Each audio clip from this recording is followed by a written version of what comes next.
Like we are. Oh, okay, Ben, I got you twice now, right? Oh, whoa, okay. Hold on. All right, I got rid of that one. Hold on. Hey, everybody, how's it going? We're live. Welcome to the Ben Joravsky Show. Boy, it's a Tuesday, and I can tell. Your Ben Joravsky Show for Tuesday, August 4th is just moments away. But before we do this, let's thank the following unions for jumping on board and sponsoring this podcast. By the way, shout out if you can hear us. Ben Joravsky has left the meeting, apparently. Okay. All righty. All right, everybody. Give a request here for Ben to do a song of the day. I'm going to try and call Ben back up as we get prepared for today's show. A lot going on today. We're going to be covering in the local news that big Q&A from J.B. Pritzker. On Monday, his brand new campaign. He was asked about Madigan. We're going to be talking city news and the CTU and their protests yesterday. Tons of stuff to get to, so just hang tight here. Okay, I see one song of the day request. Yo, yo, yo, Kathy, what up? Brianna, what's going on? Pat Rod, can you guys hear me? Just want to make sure. YouTube's got a little different setup now. Not sure why, but let me call up Ben again. I lost him. Not sure what's going on. I hate Tuesdays. It's the new Monday for me. All right, let's see here. Just hang tight with me, guys. I got to reach out to Ben, so there's going to be some dead air, all right?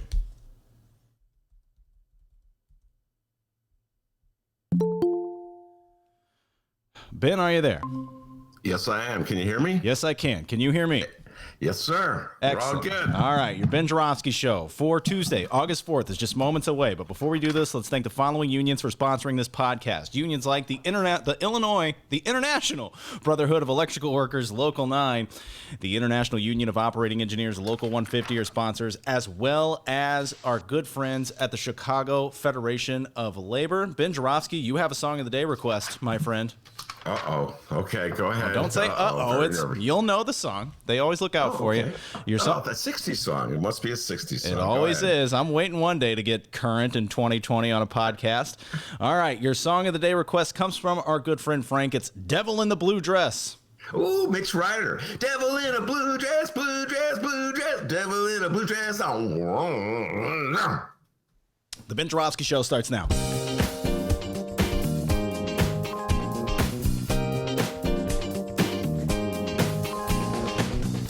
It is Tuesday, August 4th, and live from my apartment in Ben's attic, this is the Ben Joravsky Show.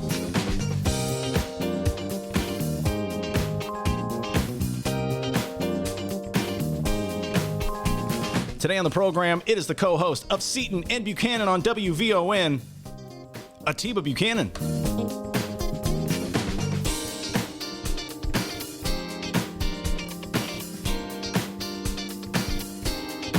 And now your host, Chicago Reader columnist, Ben Joravsky.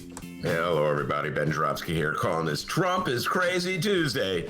And here's why. Yeah, good weekend. You have a good weekend, D? It was good. I mean, it was a few days ago, but it was good. Yeah, I did it. We've been using this bit for a long time. Why discontinue a good bit when you got it?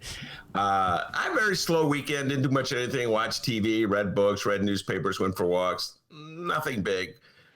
Wrote a scathing column up against Bill Clinton, of all people. I'll probably ask Atiba Buchanan about that. I am just not feeling Bill Clinton. But anyway, woke up this morning and I decided I would do something I had never done before. I said to myself, I want to see what's trending on Twitter. And Dia, I don't know what possessed me to do that. I don't know me where either. It came from. I don't know. I just thought, if you're going to have a podcast in the 21st century, as you were just saying, it might be a good idea to be hooked in to like the 21st century. Yeah, I don't think podcasts were around before the 21st century, so that would be good. So, I just said, you might as well. So I just looked, and that's how I discovered that Donald Trump had done an interview last night on Axios, HBO's show, with Jonathan Swan. I want to give Jonathan Swan a lot of credit. It was an outstanding interview. I ended up watching all 37 minutes of it. And it's appropriate because Atiba Buchanan, who'll be coming on, political junkie Atiba Buchanan will be coming on in a little while. That was on his mind. When I talked to him this morning, he was like, did you see Trump's interview? And I said, of course. So here's the thing about Donald Trump.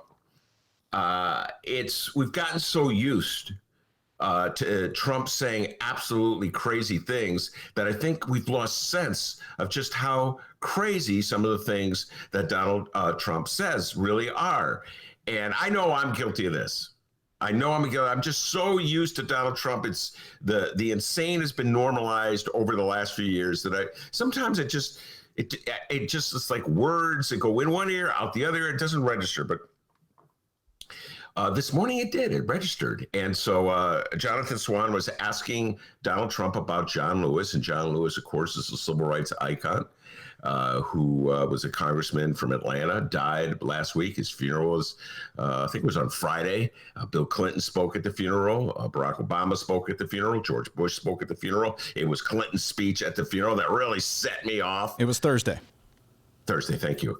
But I'm not going to talk about Bill Clinton at the moment. I'm talking about Donald Trump. Donald Trump did not attend the funeral. I don't believe he sent anybody, like an official representative. I thought Mike Pence was going, but I didn't see Pence. So Frank, maybe weigh in on that one. Frank, let me know. Was Pence there? I thought they said Pence was going to go, but I didn't see Pence there. I know Pence didn't speak. Anyway, Donald Trump essentially gave a cold shoulder to John Lewis, and who is, as I said, a hero in our country. At least he's supposed to be a hero in our country, because we're supposed to, as a country, recognize that we have an evil legacy called slavery, which led to Jim Crow, which led to segregation, which is an evil legacy that we've combating all these years. And so as a country, we're supposed to believe that the fight to end racism in our country is a very important struggle that we should all be participating in. And John Lewis is clearly a hero in that struggle. So whether you like John Lewis's politics or not, and personally, he was much to the center from where I was. So whether you like him or not, you have to respect him for the courage that he displayed back in the early 1960s when he was a freedom rider, when he marched across the Edmund Pettus Bridge and got hit in the head by Alabama state troopers, and when he stood by Dr. Martin Luther King in his speech, I Have a Dream speech in Washington in 1963. You have to respect him if you're just even going to pretend that you care about eradicating the terrible legacy from slavery. So Donald Trump has asked this question. What's his thoughts on John Lewis? And immediately, Donald Trump turns it into a personal thing, where he says that it's all about Donald Trump. Essentially, John Lewis did not attend his inauguration. So he's upset about John Lewis not attending his inauguration. So the whole issue of whether he respects John Lewis and what John Lewis's role and the legacy of trying to fight slavery and fight Jim Crow, et cetera, and segregation and promote integration, all the things we supposedly believe in, doesn't matter. All that matters is that John Lewis did not attend his inauguration. And then he said something when in the process of following up, he said, again, nobody has done more for Black Americans than I have. He should have come. I think he made a big mistake. This is what Donald Trump said. And at first it didn't hit me. But then after a while, I'm like, wait a minute, did he just say what I thought he said? And I stopped and I went back and listened. Nobody has done more for Black Americans than I have. Yes, he said that. And it was just like one of those things that Donald Trump clings to. I know it's a talking point that he tries to make all the time, that he's trying to establish credibility with Black voters. He has no credibility with Black voters. Polls show that Black voters will probably go well over 90% for Joe Biden. I predict that it'll be closer to 98 or 99% when all is said and done. So I think the polls actually show Donald Trump with a higher favorability rating from Black voters than he actually has. But put that aside, either way, it's going to be overwhelming. And so in his desire to show that everybody is wrong and he is right, he's constantly saying that he's done more for Black people than than Barack Obama or any previous president. But this moment, while reaching for his talking point, he reached a little far and he says, nobody has done more for Black Americans than I have. And I'm like, wow.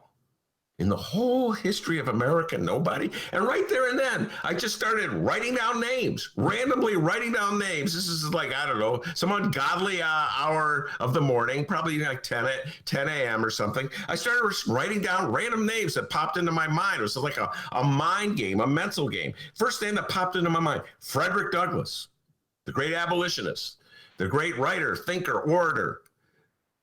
Frederick Douglass at the top of the list, a former slave, by the way. Harriet Tubman, another former slave. He's done more for black people in this country than Harriet Tubman. Then I say, well, not just stay with John Brown popped into my mind, the abolitionist who like led an insurrection against slavery, lost his life for that cause. I would argue that John Brown has done more. Abraham Lincoln, W.E.B. Du Bois, these are just names that are popping off of my head. Booker T. Washington, Martin Luther King, Rosa Parks. Then I started going down sports. Jackie Robinson, Bill Russell, Muhammad Ali, Ernie Banks. I'm going to throw Ernie Banks, Mr. Cub in there. He's done more for black Americans than Donald Trump. For that matter, Branch Rickey. He was the guy who signed Jackie Robinson. Arguably, he's done more for black Americans than Donald. Then I thought, well, presidents, Harry Truman, even old Harry Truman. I mean, he integrated the armed forces. Obviously, he did more than Donald Trump. Dwight Eisenhower, he sent in troops to enforce integration order versus Brown in Arkansas, to enforce the Brown versus Board integration, school integration ruling. And then I thought, oh my God, Thurgood Marshall, John Kennedy, Bobby Kennedy, James Baldwin, Toni Morrison. I just started writing these names. On the local level, Harold Washington, Ralph Metcalf, Leon Dupre, Al Raby, even crazy James Bevel, which is a whole story I could talk about forever. A civil rights leader, the aide to Martin Luther King, lost his mind before it was all said. James Bevel clearly has done more. Stokely Carmichael, Fred Hampton, Malcolm X, and on and on and on. I mean, I filled up literally. It was just like this exercise I did just from just concentrating on what Donald Trump had said for once instead of letting it just go in one ear and out the other. And it's like kind of reminded me of this moment back in 1992 when Mike Ditka, former coach of the Bears, mini obsession of mine, Mike Ditka, talked about him last week.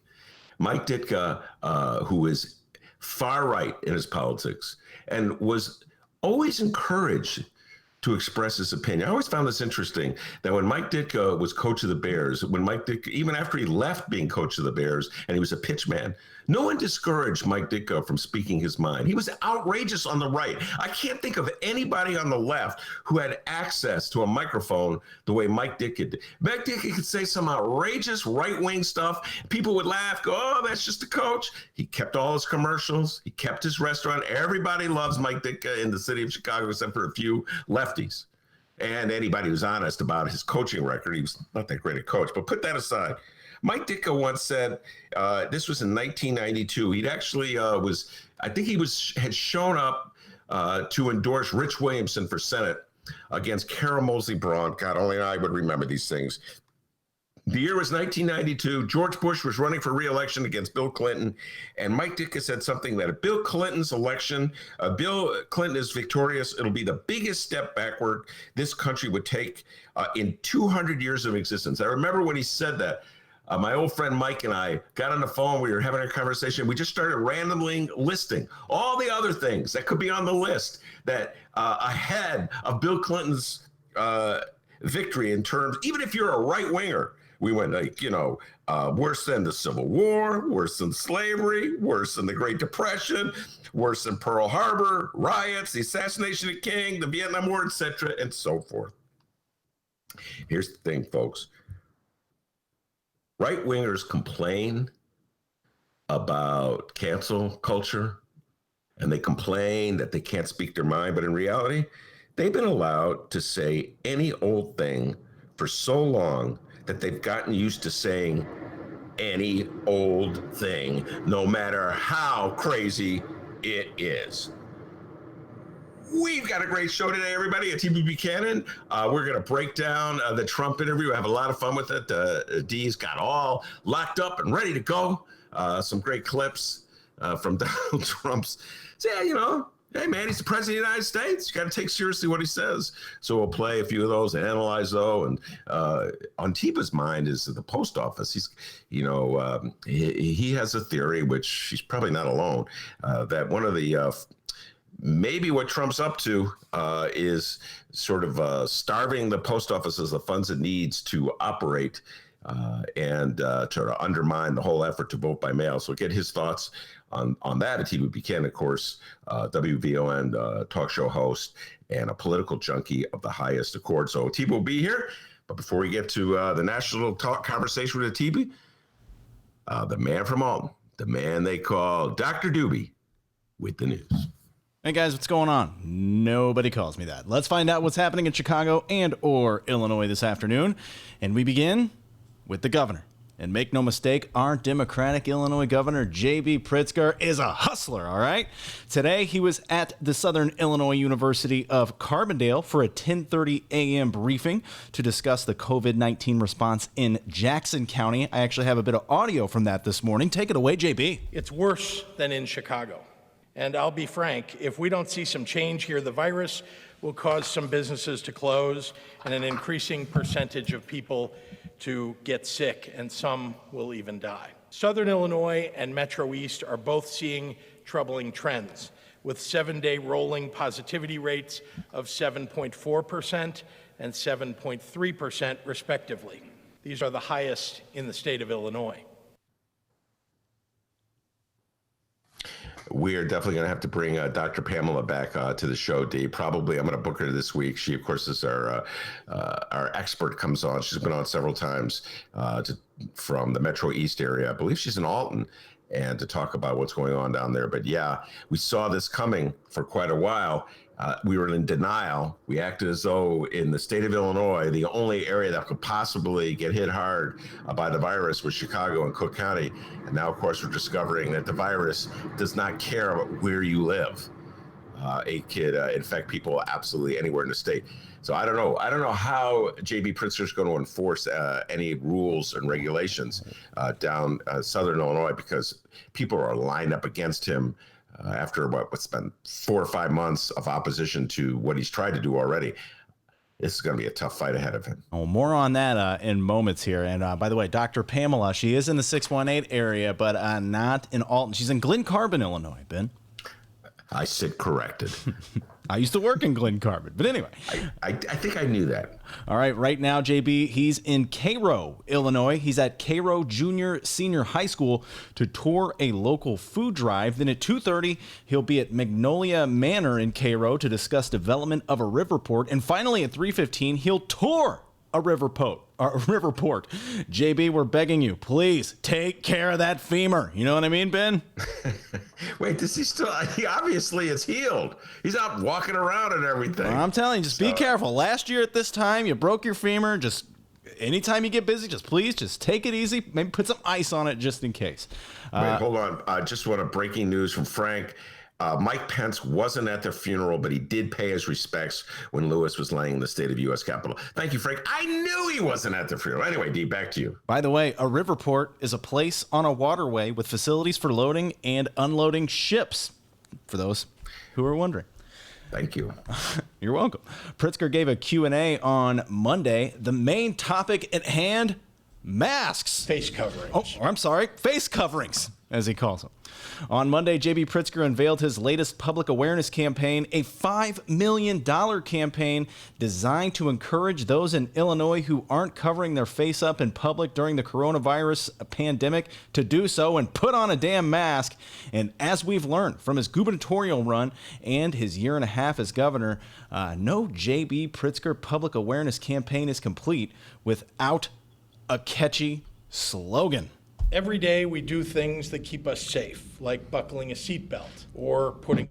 Masks have been mandatory in Illinois since May 1st, and will continue to need them until this pandemic is over.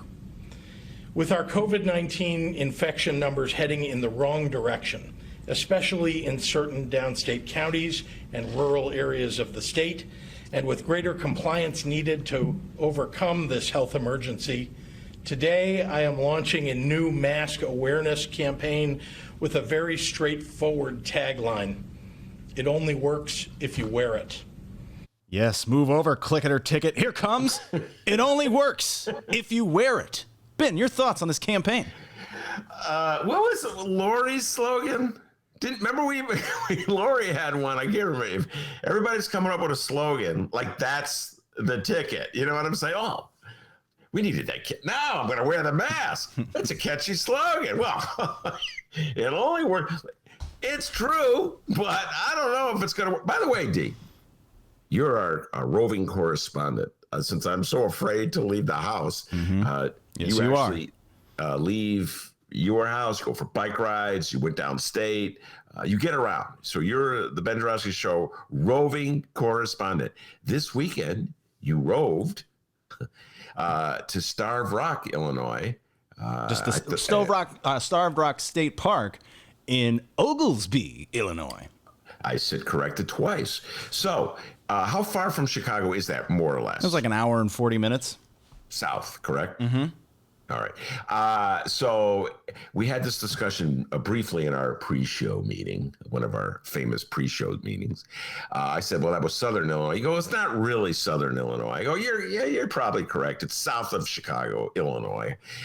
So here you go. Lead up to this. Were people at the park wearing masks? I mean, it wasn't 100%, but the majority. When we first went, it was early. It was like 8 in the morning, and there wasn't too many people there. There were some without, some with, But I remember one guy, actually, we were wearing our masks, and this one fella walked by. He didn't have a mask on. He goes, "Hey, don't worry. We're Rona-free. We're Rona-free. Don't worry." I'm like, okay, so are we, dude. Like, is he going to say that to everybody with a mask on? Rona. Where was it? Oh, Rona, Georgia. Remember that bit from last week? The kid in Georgia. Rona only gets liberals. That was his astute analysis. So, in other words, most people were complying. Were most people doing the Ben Joravsky method? Which no, they were present. So no, yours is just stay at home and put your mask on. Well, no, I'm not really proud of this. Samina Mustafa gave me a hard time about this when I explained the Ben Joravsky. So when I go for my walk, when I sneak out of the house, relatively late, so scared I'm going to see anybody, I have my mask, but more often than not, I'm not wearing it because there's no one around. And then when I see somebody, I put it on. So is that what most people were doing, would you say, D? Like they're walking through the lovely, path and looking at the trees and what have you. And then they see somebody come, then they put their mask on? Yeah, or yeah. do they have them on all the time? It was kind of like that, yeah, when they'd have them off and then they'd see somebody come by and then put them on. I see. Okay. All right. The Ben Joravsky method. I feel good. I feel like I'm on to something there. But just so everybody knows, I owe JB, if you're listening. And he is. It only works if, by the way, speaking of JB listening, may I take this moment, D, to read this letter? Yes. Okay. I just want to say last week, and Dennis, help me out on this. My memory's not as good as yours.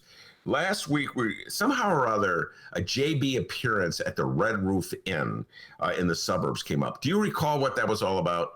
Yeah, it was. I think he was there to talk about a food pantry. And what did we say in regards to that appearance at the Red Roof Inn? Oh, I said how JB, it's nothing like his big fancy buildings that he owns, but don't scoff at the Red Roof Inn, please. Oh, yeah, okay. What did I say anything? I can't Boy, the memory on you. No, you didn't. Okay. Well, anyway, a listener, Elizabeth Austin, Elizabeth, give you a shout out. Love every listener that we have. Sent me an email and she said, quote, "I was with JB at the Red Roof Inn event, and he could not have been more lovelier or more gracious. He stayed for the full event, talking with the unhoused people who are staying at the hotel, and then helping to hand out bags and bags of food. So you and your little friend can kiss my beep." No, she didn't say that. Oh, I was going to say, wow. No, she's much too nice. Elizabeth Austin, really nice person. She did not say that.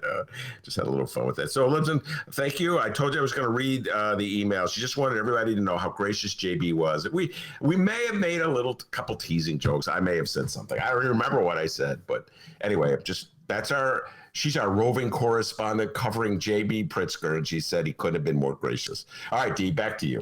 All right, here's more from JB's Q&A on Monday. Every day we do things that keep us safe, like buckling a seatbelt or putting on a bicycle helmet. A mask is no different. It only works if you wear it. Keeping it in your pocket or wearing it just around your neck doesn't work. Well, I can't argue with that one. In fact, oh my goodness, my wife got into so many discussions with people at the local store, like when they come in and they got the mask around their neck. And why aren't you wearing the mask? What good is it doing around the neck? And it's a valid point. Like I said before, it's a tough road right now in this country. Masks has become so politicized. And JB is, like I said, Illinois is basically two states in one. It's a blue state and it's a red state. And the blue portion of the state outnumbers the red portion of the state. So we have this illusion that Illinois is far more liberal or lefty or Democratic than it actually is.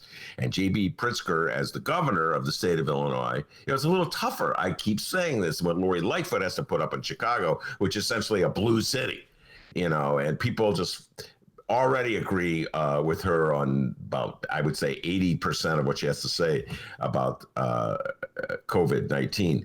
It's a whole other challenge for J.B. Pritzker as governor of the state of Illinois. He's dealing with the red portion of the state. And I suppose if he wanted to follow the Donald Trump model, he would just sort of give the middle finger to the side that doesn't agree with him. That's basically Donald Trump's approach, which is how he could say something as insane as nobody's done more for black people in America than I have. So JB, if he wanted to, could just give the middle finger and just worry about the blue part of the state where he is relatively popular and probably has enough votes to win re-election. But I think he's doing the right thing by drawing attention to the rising rates of the virus in the southern portion of the state. All right, so now that we have a plan to convince anyone under the age of 15 to put a mask on with his "it only works if you wear it" campaign, how do we get grown adults to put on a mask, especially the grown adults who love to defy Governor J.B. Pritzker at any and every turn? I'm looking at you, downstaters. During the governor's Q&A, he was asked about this. The other way to get results: fines for not wearing face masks. JB, well, we actually have the quote here. Let's play the audio. I'm not sure what we're going to end up doing, right? You can ticket people who drive 100 miles an hour every time they drive 100 miles an hour, I suppose. But what I would say to those people is you're endangering the health and safety of your own family, of your neighbors, your friends, and everybody that lives in your community. And when it comes to the fines, he says he believes it's, quote, worthy of considering fines for people who do not comply with the state's mandate requiring masks in public to slow the spread of the deadly coronavirus. So, Ben, your personal opinion here, what do you think would work better here? This campaign with online commercials and slogans, or just hitting them in the wallet? Hitting him in the wallet. Hitting him in the wallet works best. I think we all know. We saw that with red lights here in the city of Chicago. Hitting him in the wallet works best. Now, hitting him in the wallet will also, as you know, incite quite a bit of opposition to Pritzker. Our good friend Darren Bailey will be raising holy hell if they start hitting people in the wallet. There'll probably be lawsuits challenging his ability to hit people in the wallet.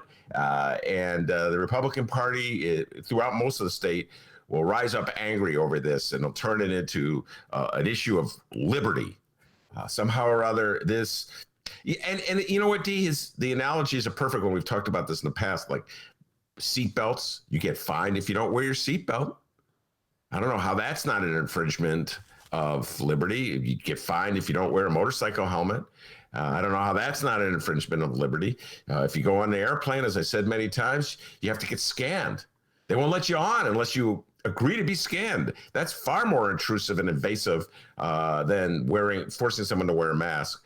But this has become such a politicized issue, largely because it gets all weaved together with the upcoming presidential campaign. And so, as we're going to see when we play those bits from Donald Trump has very successfully, in the minds of his supporters, linked the virus to an attempt by Democrats to undercut his economy. Everything's about him. And so there's just a large portion of Donald Trump lovers who refuse to take the pandemic seriously because they think it's just an assault on Donald Trump and an effort by the Democrats to win the election. And the reality is that Trump's horrific response to the pandemic will probably lead to him getting ousted. In fact, your good friend David Axelrod was talking about this the other day. I do love him. He's my dear friend. We talked the other day. He's doing well. I know you were wondering. He's doing fine. He's getting really good at tennis. Yeah, he's a big tennis player. I love tennis. I love the volley. Anyway, David Axelrod, of course, the political strategist for Barack Obama and Mayor Daley. I think he actually worked for Bill Clinton as well. Did an interview with Maureen Dowd, I think it was. I saw it. And he was opining that Donald Trump probably would have been unbeatable had he taken the pandemic seriously and had he been as aggressive, let's say, in promoting masks as J.B. Pritzker is. He thinks Axelrod is saying that the country would have rallied to him. I disagree with David Axelrod on that point for several reasons. First of all, I think Donald Trump is incapable. And we see that, you can really see that in this interview, this Axios interview. He's incapable of playing that role. That's number one. And number two, there is just so much entrenched opposition to Donald Trump that I don't think it would have been a cakewalk, even if somehow or other magically Donald Trump could have turned himself into something that he is not. So anyway, that's the situation. There will be, you asked me, will tickets work better than a logo or a PR campaign? I said, yes, I think ticketing will work better than a PR campaign, but that will just amp up the resistance. And then can you just imagine the situation where police chiefs in some communities say, no, I'm not going to write the ticket. Because I can see that coming, and I'm saying, I don't believe in it. I've seen some police chiefs or police officials throughout the country who say they think it's an infringement on the liberties, and or they think it's a waste of time or that triviality. I wish they had the same attitude about red light cameras in the city of Chicago. You know what I'm saying? That's an infringement of liberty. It's a waste of time. We should be out solving real crimes. Go ahead, drive through.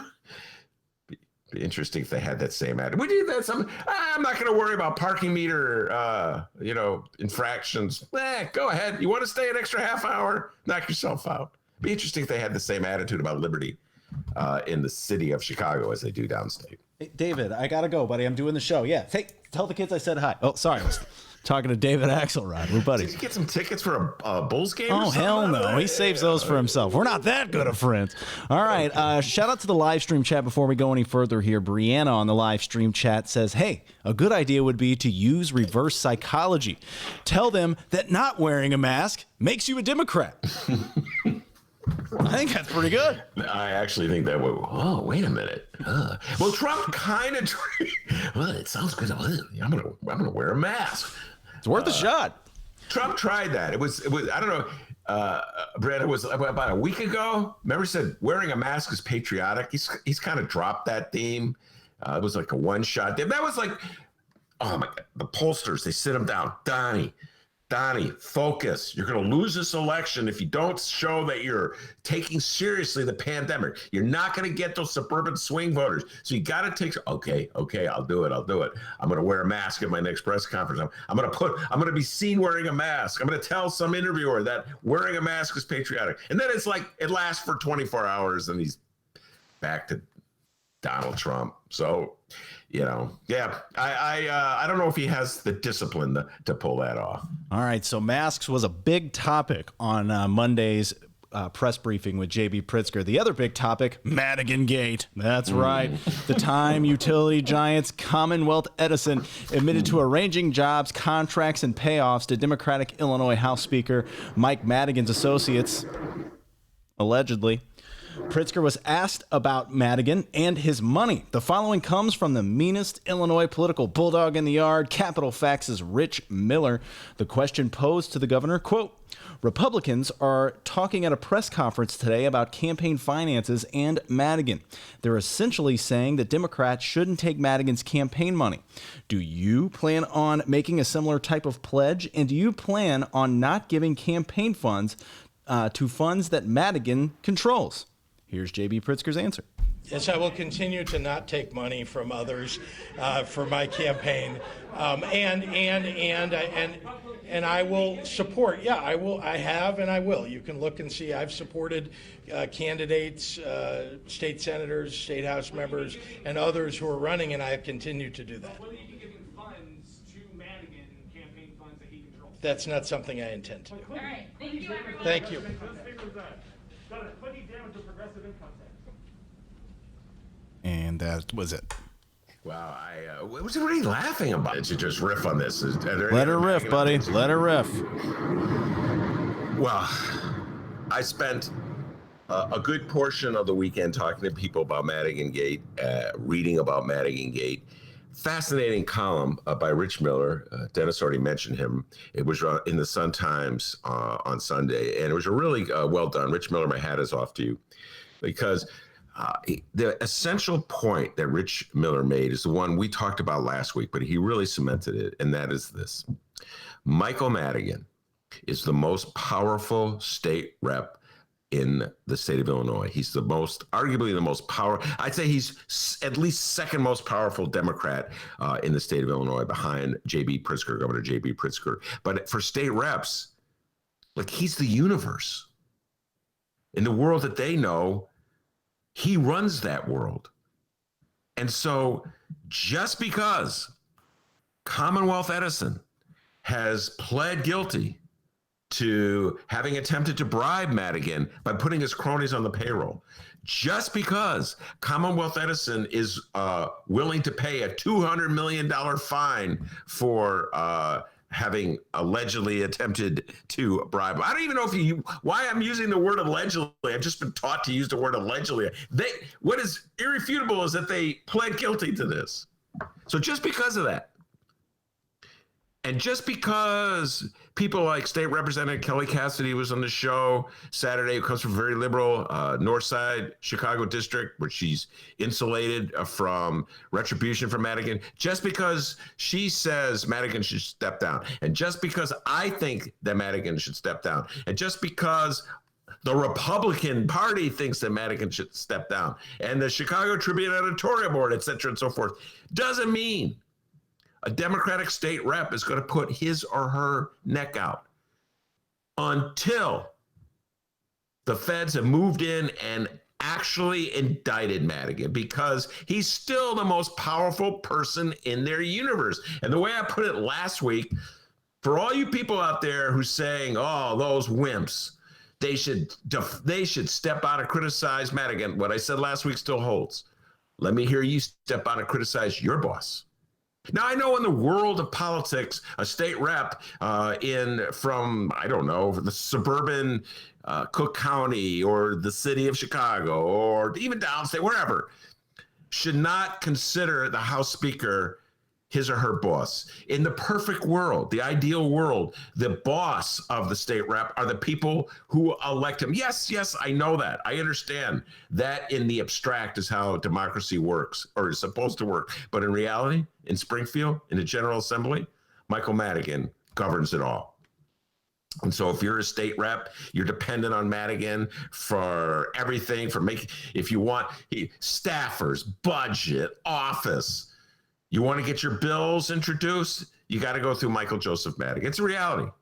And Rich Miller pointed out that all these different constituencies in the Madigan caucus, from Democrats on the north side to members of the Black caucus to lefties, my beloved lefties, they all have their reason for staying loyal to Madigan at the moment, because they don't want to jeopardize their stature in the State House by going against, Ben, you can say whatever you want. Oh, Kelly Cassidy, you can say whatever you want. Who cares what the Republicans say? They've been saying Madigan should leave for years. Biggest bunch of hypocrites in the world, by the way. But I'll avoid that topic for the moment. So I understand, I guess, the mentality that folks have. Like, they don't want to speak out because he's a very powerful man. And I also understand the notion of loyalty. He's helped them in the past. I raised all these issues with Kelly Cassidy when I talked to her on Friday, the issue of loyalty, the issue of his power, the issue of possible retribution if you defy him, and appreciation. I have tremendous gratitude. I'm one of the people who has tremendous gratitude for Madigan, for the resistance he made to Bruce Rauner in those 4 years of Rauner. But the reality is, until that indictment comes, he's the most powerful person in that state house, or at least in the General Assembly. And the state reps in Chicago are not going to rebel against him. I got a dear friend who will remain anonymous, very critical of Michael Madigan. He's always sending me emails, texts, I should say, with updates about, I think he's on the ropes. Like every time, like a state rep.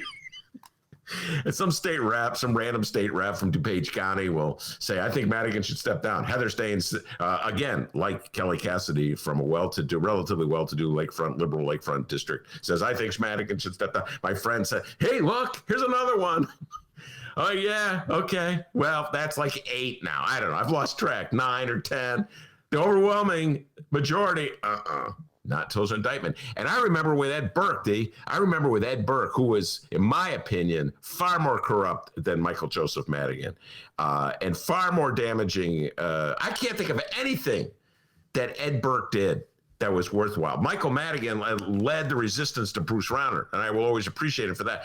I'm really trying to think of something Ed Burke did for the common good of people in the city. But be that as it may, he had such power that even after the feds had raided his office, there was a fundraiser for him, and people lined up. They go, oh, that raid's not, he's still in power as far as we're concerned. And then, of course, there was the Danny Solis tapes that got leaked. There was the indictment, and now nobody will go near him. Lori Lightfoot got elected to a large degree because she was able to position herself as an opponent to Ed Burke and paint Tony Preckwinkle as a supporter of Ed Burke. So until that moment of indictment comes, though, Ed Burke, powerful man, people lined up to give him money. It's going to be the same thing with Michael Joseph Madigan. A guy like Pritzker, as he's got to scramble a little bit and do his best to distance himself from Madigan, because Madigan is clearly a liability in the state of Illinois. But Pritzker's different than most of those state reps who owe their jobs or are very concerned to Madigan, or are very concerned what he could do to them if they rebel. Illinois. Damn, we're shady. That's correct. All right. And you were talking about Pritzker and Madigan here. We have a brand new political ad to play. It's one that I'm sure you're going to disagree with, Ben, because it's another ad from that Illinois group known as Illinois Rising Action. Like I said, we've played an ad from this group before. What are Illinois Rising Action's politics? Well, this is pulled from the About Us section of Illinois Rising Action and their website. It says here, Illinois Rising Action is an organization focused on holding liberal groups and their special interest networks accountable and advancing conservative principles. We're fighting for limited government, lowering taxes, fighting government over regulation that stifles freedom, affordable and accessible health care, free enterprise, and a strong national security. Ben, you remember this group, right? Yes, affordable health care is on there? Yeah. And accessible. Yeah, okay, they just threw that on Illinois Rising Actions. You can't, it's one or the other, okay? Absolutely. You're fighting anybody who is trying to bring in affordable health care.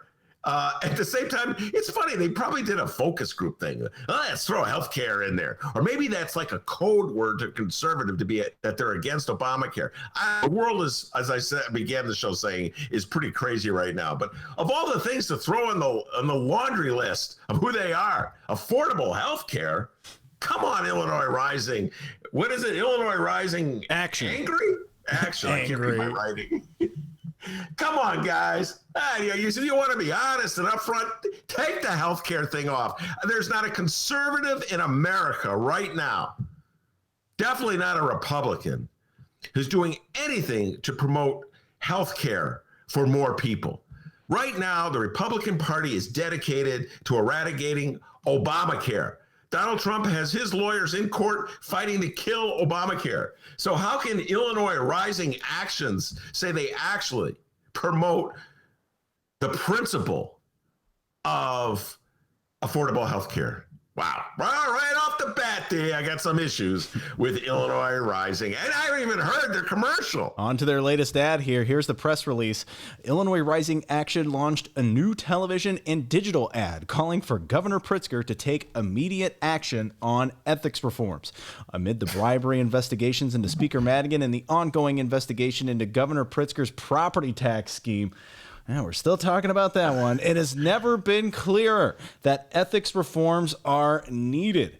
Let's see here. We have a quote from one Kayleen Carlson. When it comes to standing up against corruption, Governor Pritzker chooses political rhetoric, ethics reforms, even as Madigan and Pritzker himself are under federal investigation. Okay, so let's hear the ad here. Boy, a load of crap in 3, 2, 1. Bribery charges. It's a new low at the highest levels. Millions in bribes linked to Mike Madigan. Pritzker under investigation for tax fraud. It gets worse. Pritzker bankrolled Madigan's corrupt machine with millions, filling his government with Madigan cronies. No wonder Pritzker refuses to demand immediate reforms. Call Governor Pritzker. Tell him Illinois is not for sale. Support ethics reform now. Paid for by Illinois Rising Action. Yes, Illinois is not for sale. That's their call line. This is a continuation of Bruce Rauner's campaign.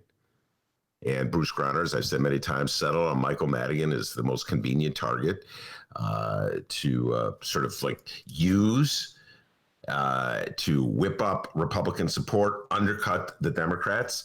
Madigan has pretty much not resisted. We talked about this with the interview with we've talked about this with Madigan when I interviewed the one time I ever got to interview him. And essentially Madigan's attitude is, I don't care what they say about me. And so he does not fight back. J.B. Pritzker will fight back. Michael Madigan doesn't care. He knows that within that General Assembly, he has the power. So he really doesn't care what Illinois Rising Actions or Bruce Rauner says about him. He'll absorb the blows, and that sort of, deflects attention from his caucus members. So they're doubling down on it. And I think it's a strategy. When I take this to the next level, I start thinking about how this is going to impact, for instance, the fair tax referendum that's on the ballot in November. That's a very important change that J.B. Pritzker has proposed to raise the rates, the highest rates on the wealthiest people in the state of Illinois, so that we move toward a more progressive form of taxation. And ultimately, I'm worried.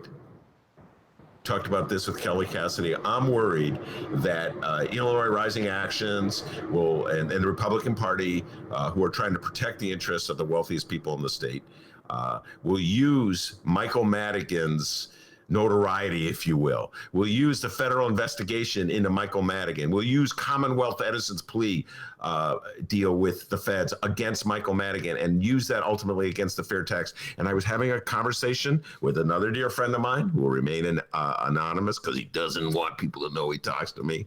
And we were trying to figure out, doesn't want people to know that he talks to Ben. Boy, I bet you've been there a few times, huh? Yes, a few hundred times, I want to say, in the city of Chicago, particularly during the Daley years. The Daley years were rough on me, Dave, because, oh my God, now I'm on a tangent with a tangent. If you think people love Lori Lightfoot on the north side of Chicago right now, you should have been here in the 90s for Richard M. Daley. They worshipped Richard M. Daley. And so to be against Richard M. Daley was like, what do you want the city to go back to chaos? You want council wars? You want crime? Somehow or other, if you're against Richard, you're against all these. You don't like trees? because Daley had this professor stuff. One time I wrote a column that Daley Loves Trees was actually had this program where they repaved the street that was killing trees. Oh my God, did the Daley people go nuts? They try to get me fired. Whatever. Yeah, Daley loves history. Daley loves trees like Mark Brown loves Cricket Hill. Am I right? Yes. I don't know about that. I think Mark Brown loves Cricket Hill a little more than Daley loves trees. Oh, wow. Oh, wow. Mark Brown has never promoted a program that like damages Cricket Hill. Anyway, it's ancient history. All right, so we The just street paving program. So going back to the fair tax, just finish the thought. You got to figure whatever percentage of the vote Bruce Rauner got in the last election, I think it was around 38, 39%, is what the opposition vote is for fair tax. And so to defeat it, they're going to hammer at Michael Madigan. They're going to link Michael Madigan to fair tax. And all the powers that be in lefty land or liberal land who want to change the way we do business in Illinois have to realize that in some ways, Michael Madigan is as much a liability as is a positive. And I don't know where we're heading with this, D, but until there's an indictment, I can tell you this. I don't see the state reps revolting from Madigan. Wait, did you say Bruce Rauner? Yay for our teachers! Yay for our teachers! Good times. All right, so we just heard that ad from Illinois Rising Action. Been on a 1 to 5 star scale. What do you give that ad from Illinois Rising Action? 5 is outstanding, wins the people over. Is that correct? Yes. And 1 is Just awful. Utterly worthless, does not do what it said. Okay, what I'm about to say will be misconstrued. I understand. It will be used, taken out of context, and used in an attack ad. And they'll say, even the lefty Ben Joravsky says. But I thought that was a effective piece of propaganda. They're linking. Oh, okay. They're going back to what Rauner did, linking everything that the Dems do to Michael Madigan. Now you're going to go, Ben, but it didn't work for Bruce Rauner. Good point, Dennis. That's an excellent point. And I'm glad you made that. How'd you know? You're an astute follower of politics in the state of Illinois. To which I would say, yes, it did not help Bruce Rauner, but Bruce Rauner was so horrific. Okay? He couldn't get 40% of the vote. This is different. You're taking the issue of raising taxes, which is, nope, there's just like people have just a knee-jerk reaction. Even if you tell them a million, this won't affect you. This will actually lower your taxes. Nope, I don't believe you. So they're going back to Madigan as the boogeyman, and oh my God, Pritzker and that toilet. You know, J.B. Pritzker right now is going, why did I do that? With that freaking... Pritzker, you should have called me up. I'd have told you whatever you saved on those taxes by getting rid of that toilet, you have more than made up for. Yeah, by having it used against you. I will say he's been governor for about a year and a half, and that's still the one thing that his opponents kind of got on him. That's it, you know? That's it. No, I listen. Elizabeth Austin, I'm with you. I like J.B. Pritzker. I know if I said that downstate, they'd go, Ben sucks. But I like him. I like how he goes about his business. I think he shows empathy for people. I'm not surprised with your report that he stuck around at the Red Roof Inn. I've seen that the couple times that I've interviewed him. So he's got this ability, I think, to radiate just empathy. He got the ability to do what Donald John Trump couldn't do in a million years, that Bruce Rauner couldn't do, but that successful politicians can do. Richard M. Daley could do that. He just, people felt like he cared about them. And so Pritzker's one of those politicians who has that ability. The great Harold Washington had that ability. And so I appreciate that in a leader. So you're right, D. The toilet gate is pretty much all they got against Pritzker, and it didn't work in the election. And I'm not sure it would work on its own in a fair tax referendum. But toilet gate plus Madigan, don't forget, to get the fair tax passed, the Dems got to get 60%. So it's going to be tough going. By the way, how about a rating on that ad, huh? Please? Oh, I'm sorry, ducked and dodged. That was a filibuster. I'm going to give that ad a rating of for pure propaganda, a 4. Wow. The highest rating I think you've given a right-leaning ad. Yeah, well, I thought it was effective propaganda. I must say, hold on. I could just hear it. Tea Party. Ben Joravsky, the lefty, gives it a 4. Just got that text. Yep, there it is. Oh, man. Wait, even the lefty gives it a 4. People, quit calling us and texting us. I got Axelrod over on my end. People reaching out to you on your end. Leave us alone, would you please? My goodness. All right, moving on to the city of Chicago. No public event scheduled for our Chicago mayor, Lori Lightfoot. How did you go from sharing stories over the years to deciding to write a book? Good question, Mayor. Good question. No, it's not. But, and I think I know why there's no public event scheduled for our Chicago mayor, Lori Lightfoot, because someone has a birthday. That's right. Today is our Chicago mayor, Lori Lightfoot's birthday. Born August 4th, 1962, making her how old, Ben? Come on, channel your inner Dan Biss. Oh, my God, 58. That's correct. Nice work, buddy. Wow. Hey, come on, Biss. Bring it, okay? Come on, DB, Danny Biss. Oh, man, that's God. What's the square root? Oh, you nailed me there, DB. I get it. Danny Biss knows his math, D. Very nice work. Very nice work. So, come on, Ben. You two, live stream chat. J. Marie, get on in here. Come on. Happy birthday to... Oh, it's just me? Yeah. J. Marie, come on now. I know there's not a lot of love there, but show some love for Mayor Lori Lightfoot. By the way, no, not D. Are you kidding? When you said that, the north side of Chicago erupted into a chorus of happy birthday. I could hear it coming through my window. They love Lori Lightfoot on the north side of Chicago. Oh, my God. Look, the guys at the porta potty are singing it. The neighbors across the alley are singing it. Everybody loves Lori Lightfoot on the north side of Chicago. All right. Love her, D. So there you are, everybody. That's our local news here. We're going to take a quick break right now. And remember, though, you can find us on social media. Oh, J. Marie weighed in. Oh, wow. Obama and Lori have the same birthday. Yeah, it's Barack Obama's birthday as well. Wait, time out. Today's Barack Obama's birthday, too? Wait, I'm looking it up right now. Is that true, J. Marie? Today's last Barack week. I think it was, no, they're the same age. I think Barack Obama's birthday was last week. Oh, my goodness. All right. Dr. D is looking it up as we speak. I'm watching him look it up. And he's really good at that internet thing. No, I'm not. I'm spelling things wrong. It's kind of a shit show. All right. Oh, no. Today's his birthday. Barack Obama's birthday today. Yeah. I sit corrected, J. Marie. Sit corrected. Oh, you said corrected about 6 times today, pal. I know. It's been a rough day for me. I gave Illinois Rising Action 4. Can I take back a star, D? That whole thing about... No, you know what? Hold on, time out. I'm taking back a star for that healthcare thing, okay? All right, but Ben, it has nothing to do with the commercial. Taking back a star. Fix that healthcare thing. Take the healthcare.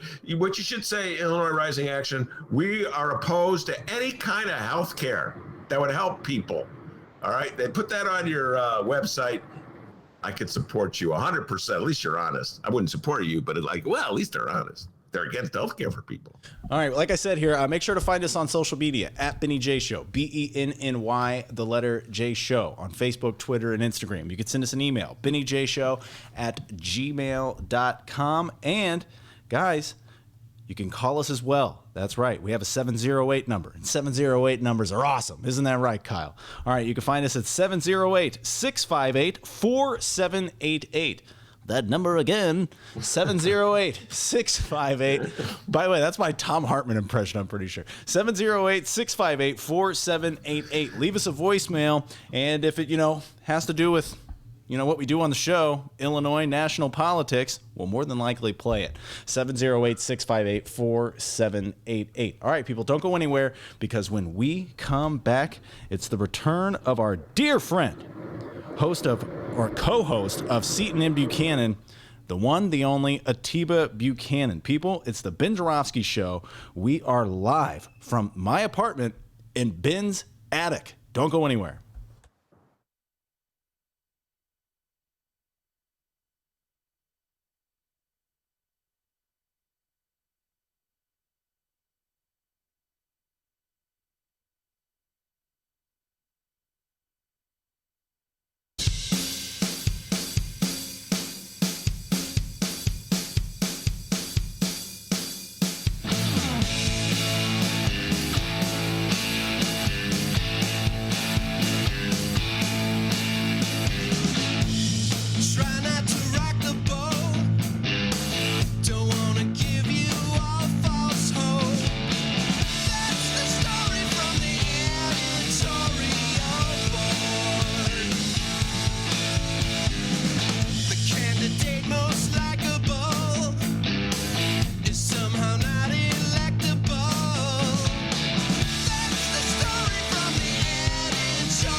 How did you go from sharing stories over the years to deciding to write a book? Good question, Mayor. Good question. Read the Chicago Reader to get up to speed on what's what in Chicago. Culture, food, arts and entertainment, weekly concert listings, weekly event listings, the environment, travel. I can continue, but you get the point. And for all of you Chicago political junkies, raw weekly columns on real city politics from Maya Dukmasova and our very own Ben Joravsky. The Chicago Reader, free to the public in newsstands throughout the city and online at chicagoreader.com. Read it now and be a more informed Chicagoan.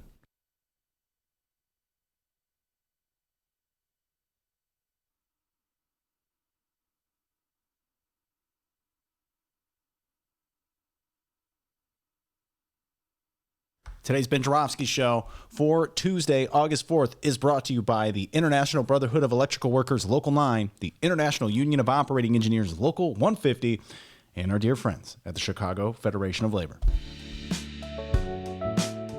Rediscover our fascinating city this summer on a walking tour from the Chicago Architecture Center, now open and adhering to public health safety standards.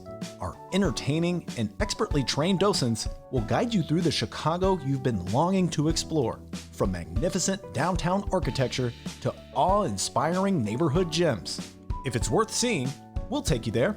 Get tickets at architecture.org/tours. The stories of the city begin at the CAC.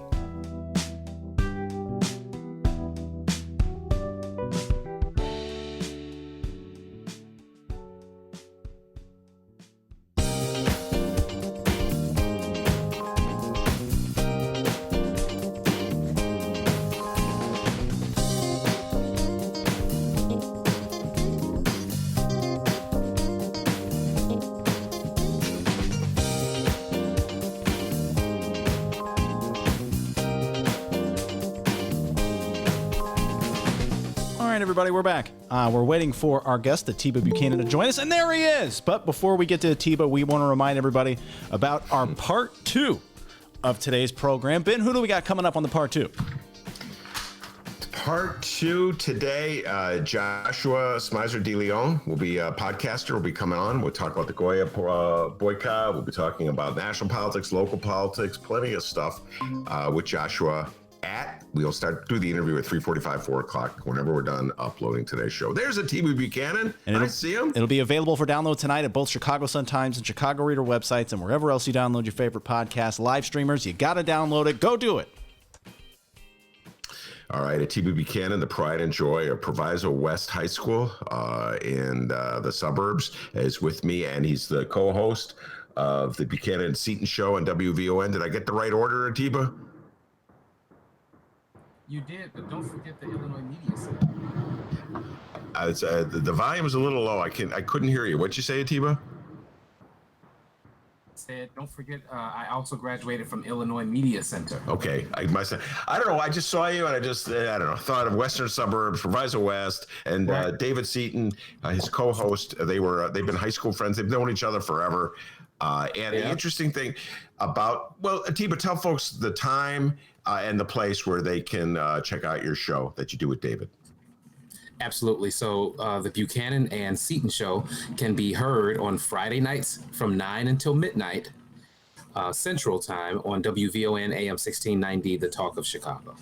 And on Friday, Atiba and David had an old friend of our show, Tommy Tresser, on talking about TIFs.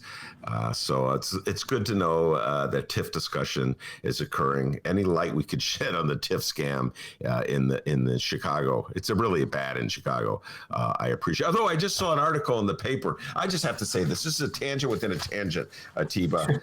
There was an article here it is, in today's Chicago Tribune. I saw this and I just had to sort of shake my head in resignation. I've been writing about TIFs and the scam of TIFs forever.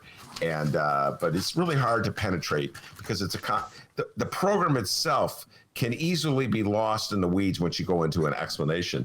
So they're talking about the Purple Hyatt site, which for folks who know the North Side or know Lincolnwood is the old Purple Hyatt Hotel was on the corner of, what is it, Devon or Toohey and Lincoln. Anyway, it's vacant. And the city of Lincolnwood approved a TIF in 2019 to fund development. Here's what the Tribune said. After years passed, a new era appeared on its way in 2019 after the village approved a tax incentive for developers called a tax increments financing district. When he wrote that, a tax incentive for developers called a TIF, like nobody ever heard of it before. You know what I'm saying? It's like saying a tax that they impose once a year called a property tax. Like, oh, I never heard of a property. So the underlying assumption is, who's heard of a TIF? Atiba, I just took my head and banged it against the wall. Another 20 years of reporting I got to do. And what publication was this? That was in the Tribune. Oh, wow. Yeah, the Chicago Tribune. Thus, you're at the Sun-Times.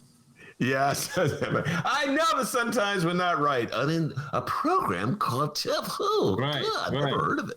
All right, so Atiba and I had the same thought this morning that when we woke up. We often do. Yes, as we often do. Donald Trump's interview on Axios. Atiba, why don't you just give a little background on what went down, Donald Trump's interview, and how incredible it was on many levels? Yeah, I thank you for the question. I actually need to get this off my chest. So with that said, it was a 45-minute, no, I think it was 37 minutes. It was a 37-minute interview. And I forget the reporter's name was from Axios. I forget his name. Swan, correct. He clearly is not American, right? British. He's British. So nothing against that. I'm just giving that as the backdrop, because if you see the interview, which you can find on YouTube pretty readily, you'll hear his very strong accent. But he did a phenomenal job of doing the best you can to holding the president to task. It's almost like trying to hold on to an eel while your hands are soaked in baby oil. And the president tried his best to not answer questions, to deflect, to go to all of his pet moves.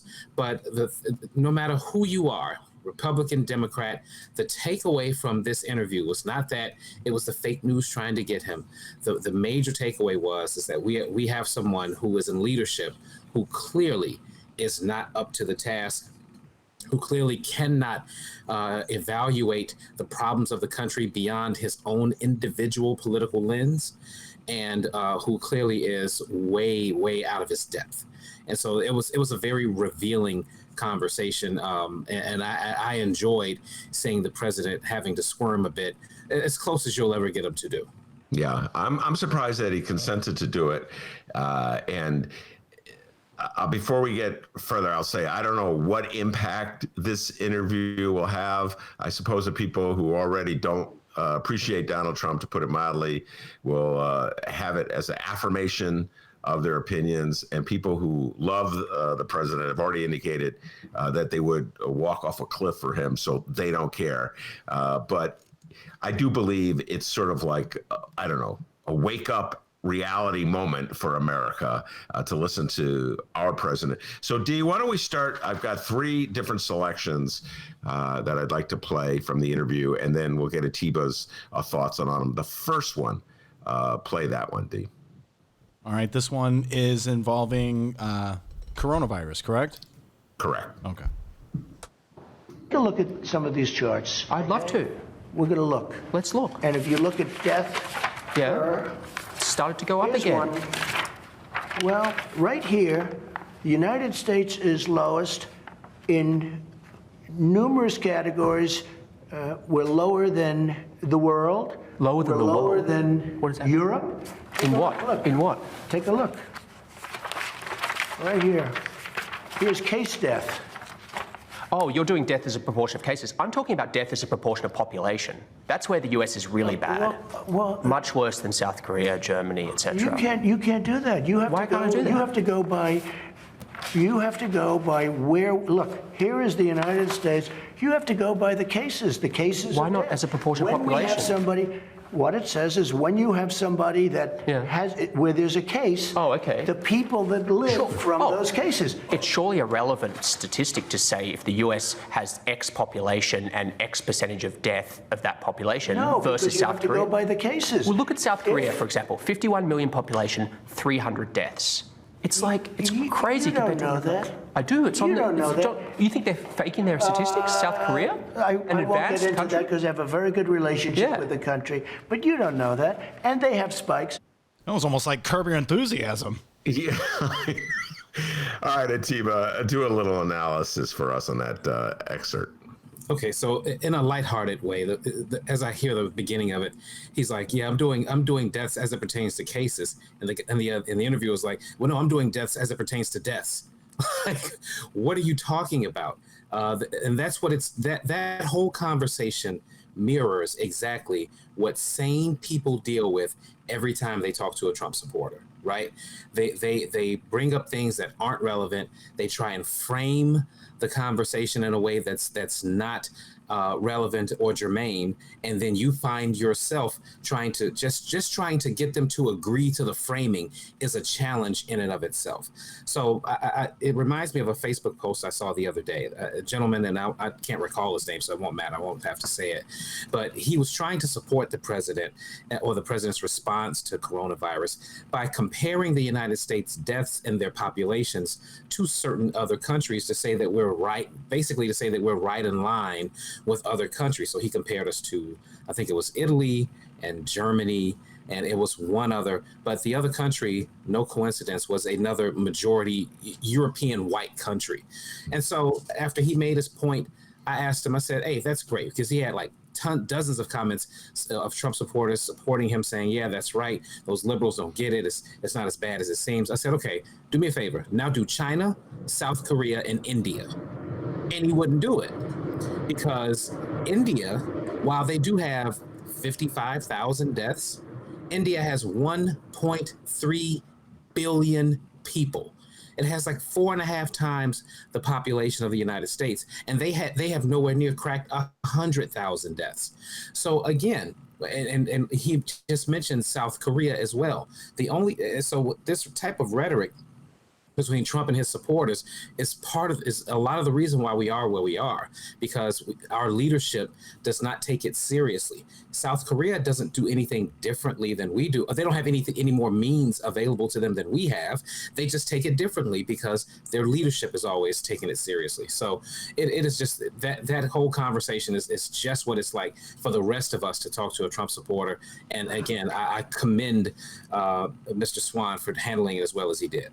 Yeah, and you can't see it because we're all audio these days, but the recording, the exchange shows Trump with some paper, which obviously are the talking points that they gave him. So it's kind of unusual in that regard to see a politician being interviewed. Usually they just absorb what they're given and then just rattle it off, whether it's accurate or not. That's how they go.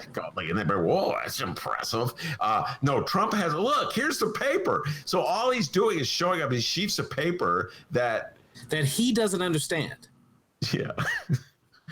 That he himself doesn't understand. He was just told, if this comes up, pass him these papers. Yeah, and again, I give Swan credit because just think about the stakes. He's interviewing Donald Trump, the president of the United States. He's a young guy. I don't know how old he is, but he looks young, whatever. It's the most powerful man in America, arguably the most powerful man in the world, is telling you, no, you have it all wrong. And here's my proof. And while the cameras are rolling, Atiba, I got to give this kid a lot of credit. I don't know if I would have had the wherewithal to do that. He absorbs right there and then the information that Trump has given him, and then he go, "Oh no, this is death per cases. I'm talking about death per people. You know, that's the real relevant issue." And Donald Trump is like, "Huh?" It catches him off guard.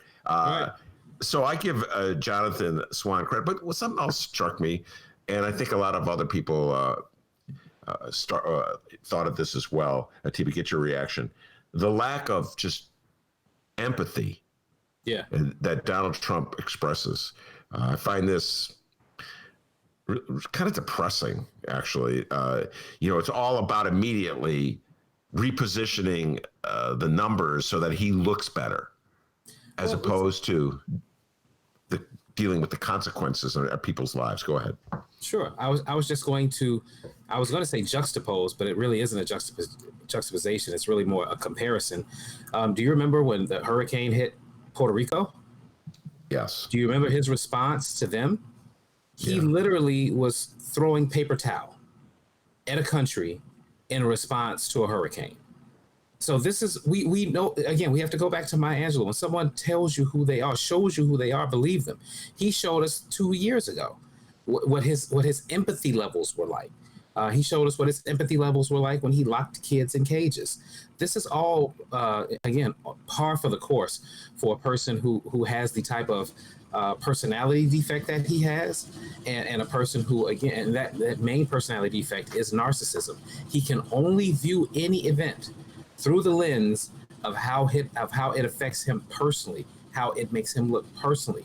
Beyond that, he's incapable of showing any real empathy or sympathy, even in the cases where he really feels like someone has been wronged, where you talk about a Roger Stone or Michael Flynn. He doesn't have any real sympathy for those people.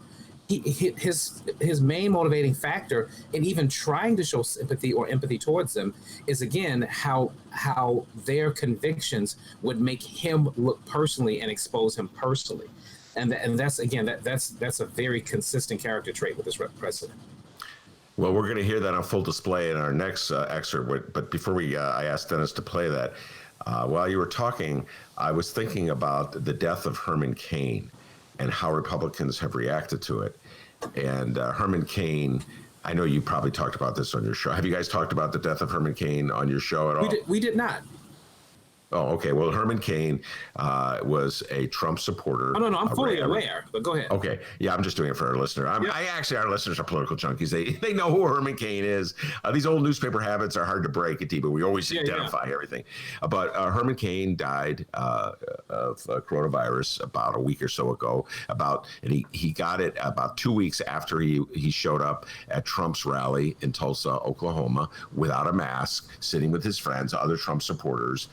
And they put that image out. So they allowed themselves to be used as part of this Republican PR campaign strategy to sort of undercut the notion that this was a serious pandemic and that we should take precautions to essentially send out the message that masks are important. And then as he dies, okay? He was 75 years old. He wasn't in great health, Atiba, anyway, but he died clearly. Because he got the virus, because he put himself in a position where he could get the virus, because he just gave a middle finger to the notion of wearing a mask. And then Republicans' reaction is to Democrats, don't politicize this death. That would be unseemly, okay? And then I'm like, why aren't you raising attention to it? It totally undercuts everything you've been saying about the pandemic. All your efforts to minimize it, all your efforts to undercut the need for masks have been undercut by the death of your comrade, your brother, your support. They don't even have empathy for their own comrades. Not at all, because again, you have to put it through the lens of what does his death make Trump look like? And we all know that death makes Trump look bad, so we cannot talk about that. That's what Republicans are thinking. Don't forget one major detail about his death. In the backdrop of all that, how he put himself in harm's way for this president. Don't forget he signed a non-disclosure agreement too, as did everyone at that rally. So yeah, you're going to come to this rally, you're going to catch this disease, and if you die from it or get sick from it, you can't sue me. Yeah, and they were dumb enough to do it. Yeah, he signed a waiver. You're right. Yes, absolutely. Yes, waiving his right to, or his family's right to sue. They'll go. I mean, Herman Cain. They go beyond that. His spokesperson. Well, when the news broke that Herman Cain had the virus and was in a hospital, they said, "Well, we don't know where we don't know that he got it in Tulsa." Right. Now, he could have got it anywhere because he hasn't been wearing a mask. He hasn't been social distancing, so he could have got it anywhere. Well, any way you look at it, you're on it. I'm not laughing at him. I'm just laughing at the lunacy of the situation. I'm not laughing at his death, but I will say this: it is just amazing to me, and this is the crystallizing thing about COVID-19 is that it doesn't care about our politics. The death is going to manifest itself, and you're going to have to deal with it. And that's why Donald Trump has had such a poor time dealing with this, because it is impossible to politicize it. Because at the end of the day, no matter what you say, those deaths are smacking you in the face. Well put. All right, Dee, let's go to the second recording. It has to do with John Lewis. Okay. John Lewis is lying in state in the US Capitol. How do you think history will remember John Lewis? I don't know. I really don't know. I don't know. I don't know John Lewis. He chose not to come to my inauguration. He chose. I never met John Lewis, actually. I don't believe. Do you find him impressive? I can't say one way or the other. I find a lot of people impressive. I find many people not impressive. But I didn't go. Do you find his story impressive? He didn't come to my inauguration. He didn't come to my State of the Union speeches. And that's okay. That's his right. And again, nobody has done more for black Americans than I have. I understand. He should have come. But I think he made a big mistake. But taking your relationship with him out of it, do you find his story impressive, what he's done for this country? He was a person that devoted a lot of energy and a lot of heart to civil rights, but there were many others also. There's a petition to rename the Edmund Pettus Bridge in Selma, Alabama as the John Lewis Bridge. Would you support that idea? I would have no objection to it if they'd like to do it. Yeah, that's a good idea. Would have no objection to it whatsoever. Okay. All right, general thoughts, Atiba, before we take a deeper dive. My general thought is when he asked him how would history look at John Lewis or how he remember him, he said he didn't know, not because he was saying he can't predict the future, but because he doesn't know anything about John Lewis. So what he's saying is, I'm really not even anywhere near qualified to answer that question because I don't know anything about him except that he wasn't at my inauguration. So to John Lewis's entire life, his entire career, all the stands that he took, all those courageous and bold acts that he made, all the speeches that he gave, all the legislation that he supported, all the good work and effort that he did, in Donald Trump's mind, it doesn't exist. All that matters is that John Lewis did not attend Donald Trump's inauguration. Which goes back to my earlier point. He can only view any event as to how it affects him personally or how it makes him look personally. So John Lewis's death can only be viewed through the lens of he wasn't at my inauguration, he didn't come to my State of the Union address. That's all I need to know about the guy, and that's my whole point. He and the interviewer did a phenomenal job. Swan did a phenomenal job of saying to him, "Let's take your personal relationship about him out of it. What do you think of the man?" And he was incapable of answering that question. He deflected to, "Look, I've done more for black people than," and that's why he went to that, because there was nothing there. There's no depth. He's completely shallow. So he has to go to a different pool, a different reservoir of of pre-planned talking points, because he has no depth of character. It's actually stunning to watch, because and I told you earlier that I've never seen a person so in so many years of age that has lived so much life and such a privileged life, like a well-traveled life, to be so vacuous. It is stunning to me that he's only developed as far as he has, that he can only view things through how they affect him. I've never seen anything like it. The point you made was an excellent one about him shuffling talking points in his head, trying to find the one talking point that he could use to sort of deflect the discussion away from John Lewis toward himself in a positive way. And in doing that, he said something, and I've already talked about this at length on the show, Atiba, but I want to get your thoughts on this. When I heard it this morning, it's like, at first I didn't believe it. So I actually stopped the recording and went back and listened to it again. And he just said it. And I just had a laugh. Donald Trump said, "Nobody has done more for black Americans than I have." And I'm like, he said it. This man said it. And I immediately wrote down just every name that I could think of who has done more for black Americans than Donald Trump, okay? Starting with the first name that popped into my head was Frederick Douglass, because he said nobody has done. So he could go back all the way to the 19th century. Well, let's look at more recent history. Did you see the part of the interview where he was talking about how great the economy was for Black people under him? Yes. Right. He said they never had jobs like this. They never had money like this. So, and as I was hearing him say that, I was like, and I told my wife, I said, the one president that probably could actually say something like that is Bill Clinton.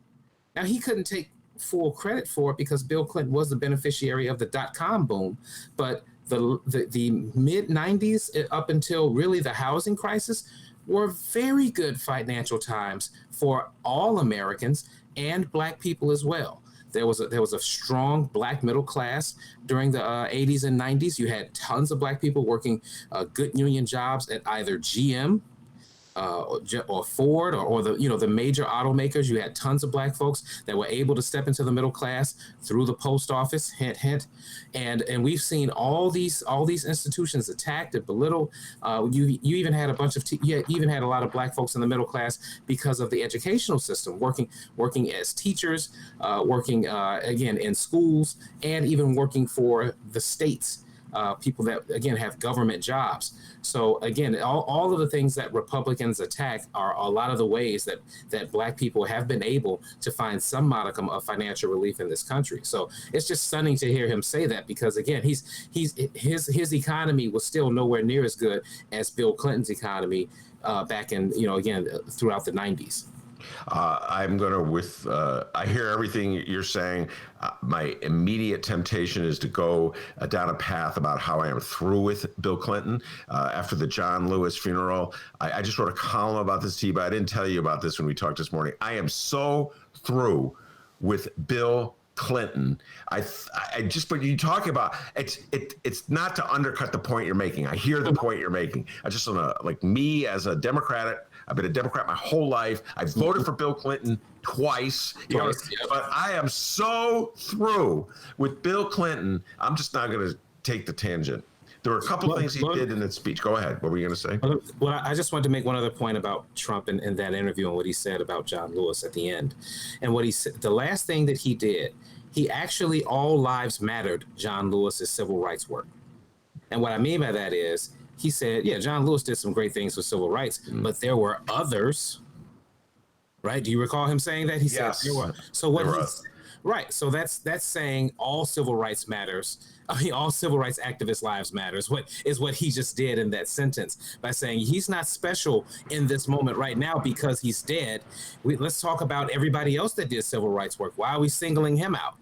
So again, every stereotype, every trope, he fits right into it.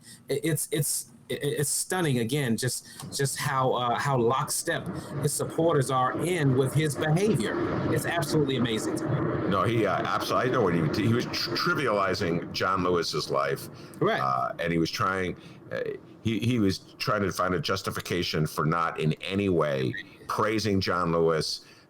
For not in any way showing empathy for John Lewis's family or showing up for the funeral, which, for all I know, John Lewis's family said, don't come to this funeral. I do not know that, but go ahead. And the one thing I wish the interviewer would have done in that moment when he said there were others, I wish he would have asked them to name two. I got one. No, he couldn't name. He could name Martin Luther King. Right, he could name that. Name one whose name is not King. Yeah. Yeah. No, King or Parks. I think Trump could name Rosa Parks. I don't know. You know what? I don't know. You know what? I'm going to avoid going into my diatribe against Bill Clinton for the moment, because let's stay focused on it. But I may bring you back for a whole discussion on Bill Clinton and his role in the Democratic Party and my feeling that Dems really have to reconsider it. But there was a moment in that speech he gave. I don't know if you listened to Bill Clinton's speech. I did not catch his speech, but I'd love to. There were three speeches, presidential speeches: Barack Obama, George Bush, and Bill Clinton. And Bill Clinton just out of nowhere just took a gratuitous swipe at Stokely Carmichael, who was in his own right. He could have been a name that Donald Trump put out there in terms of courageous activists who put their lives on the line. in the fight for civil rights, and it was just so unnecessary, and it just irritated me. I'm like, I am so through with Bill Clinton. All right, let's move on to the third bit, which has to do with Maxwell and Epstein. D. All over the country. Mr. President, the other day a reporter asked you about Ghislaine Maxwell. You said, quote, "I just wish her well, frankly. I've met her numerous times over the years, especially since I lived in Palm Beach, but I wish her well, whatever it is." Mr. President, Ghislaine Maxwell has been arrested on allegations of child sex trafficking. Why would you wish such a person first of all, well? I don't know that, but I do know that She has. She's been arrested for that. You know her that. friend or boyfriend Epstein was either killed or committed suicide in jail. She's now in jail. Yeah, I wish her well. I'd wish you well. I'd wish a lot of people well. Good luck. Let them prove somebody was guilty. I mean, do you know that? Oh, so you're saying you hope she doesn't die in jail? Is that what you mean by wish her well? Her boyfriend died in jail, and people are still trying to figure out, how did it happen? Was it suicide? Was he killed? And I do wish her well. I'm not looking for anything bad for her. I'm not looking bad for anybody. And they took that and I mean, they she's made a child it sex, alleged child sex such a trafficker. big deal. But all it is her boyfriend died. He died in jail. Was he killed? Was it suicide? I do. I wish her well. Let's move. All right, Atiba, general thoughts on that. The first thought is, and this is a juxtaposition. I'm thinking of the Central Park Five, and he couldn't utter that sentence for them even after they were exonerated, even after they were scientifically proven to not have been able to commit that crime. He still could not only not utter a sentence of well wishing towards them, but indicated he still wanted them to be executed. He's beyond words. Yeah, and that is an excellent point. And also, just in contrast to his attitude toward John Lewis. Yeah. Which is, go ahead. Well, what I was going to say was, I mean, as I'm hearing him say they're still trying to figure out what happened to him, I thought immediately, you know full hell well what happened to him. Like, who is he trying to fool? Who is he trying to throw off the scent here when he says that?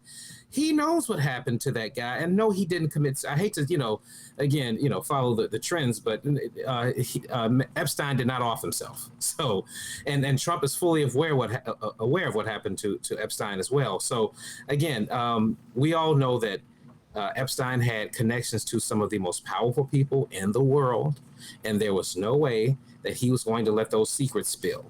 And I think that Ms. Maxwell should have serious concern for her life as well. As we begin to see some of these depositions come out, again, they're going to have to go through some extreme measures to keep this woman alive, because she knows where all the bodies are buried, and it's going to hit way too close to home for Donald Trump.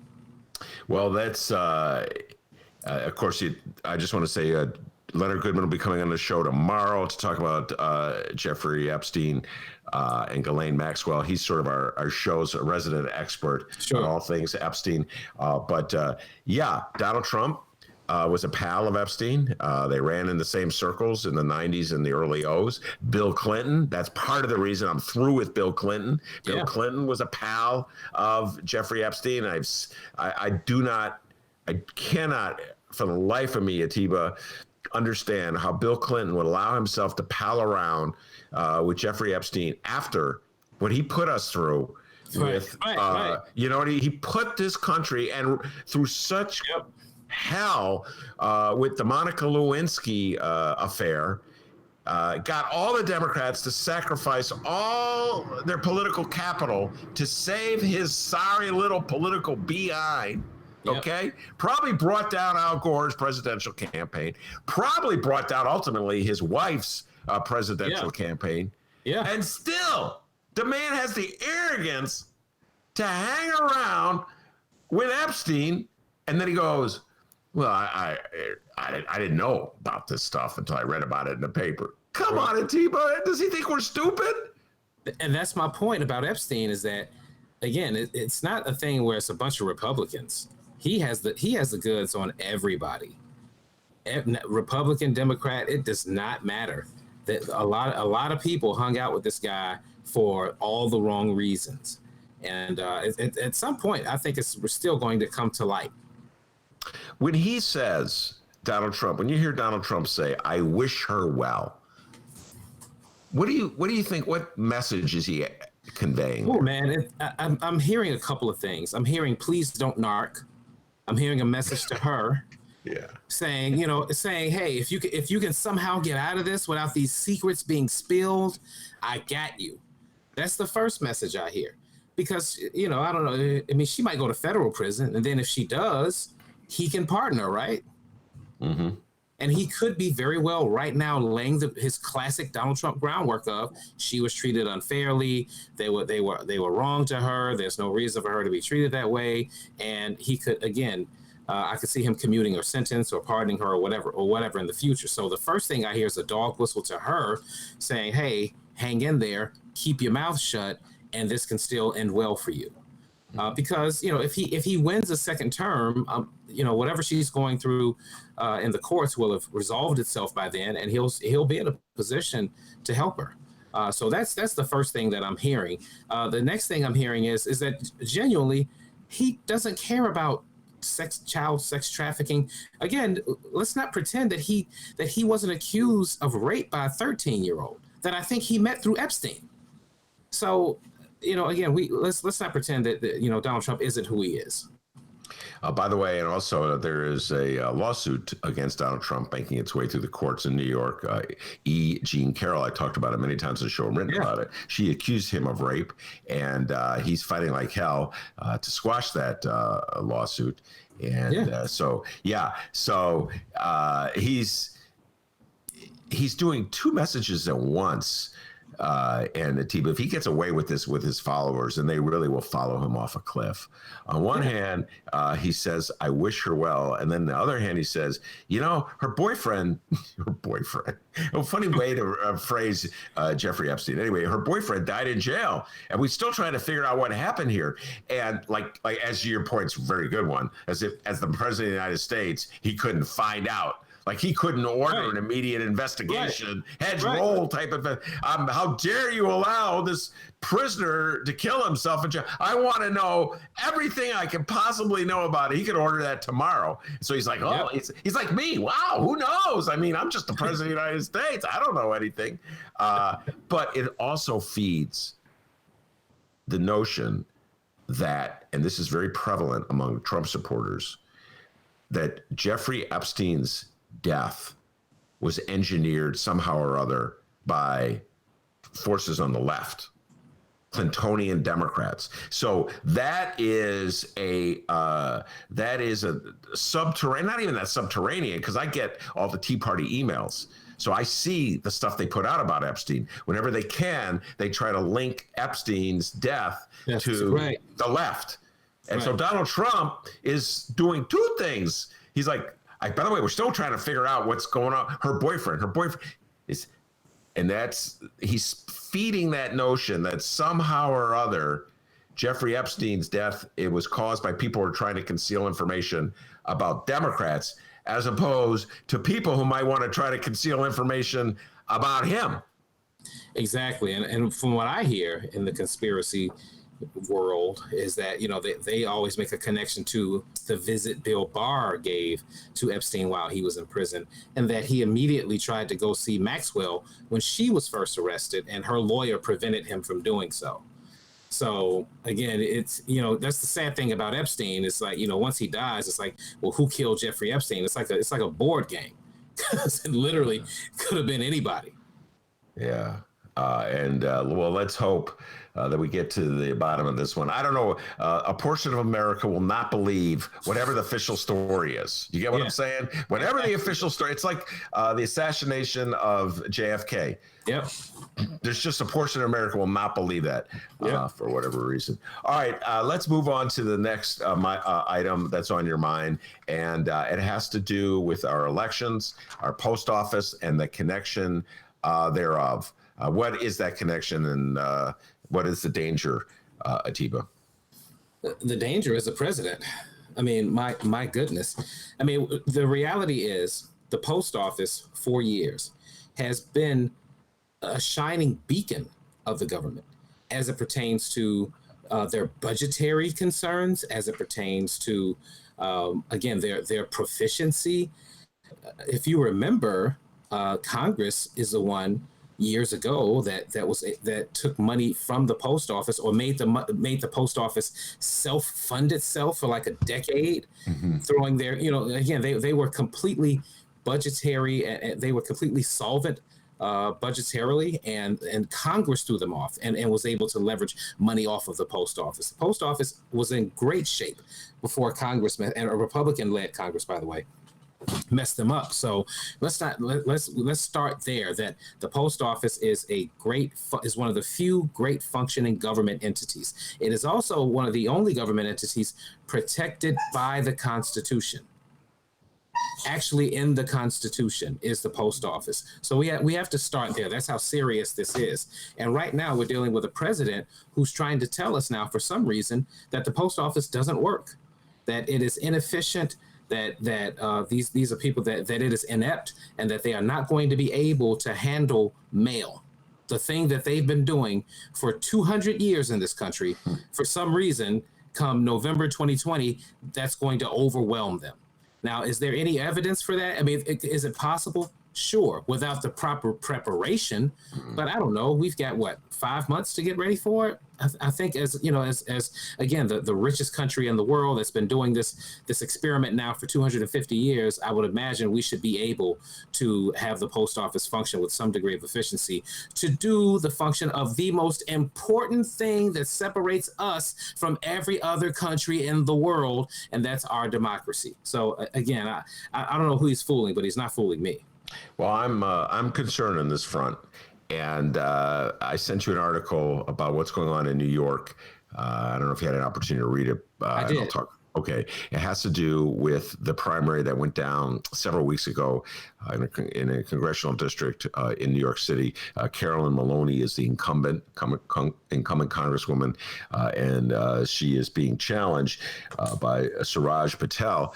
And it looks as though she has the votes it needs to win that primary challenge. But here's the issue. There's a lot of votes, more than ever, because of the pandemic, have come in through the mail. And what they've discovered is that the election board officials in New York City weren't prepared. This gets to the point you just made, Atiba. They weren't prepared for the onslaught of by-mail ballots. So they weren't, first of all, they never had this many before as a result of the pandemic. And secondly, a lot of people are out because of the pandemic. So there's fewer employees on to handle. And then they had this issue, so what do? You have all these ballots. This is the part that I have no answer to, is what do you do with a ballot that has no postmark on it? So there's deficiencies in the post system where you have a deadline that generally it's okay, all ballots have to be in by August 3rd or they won't be counted.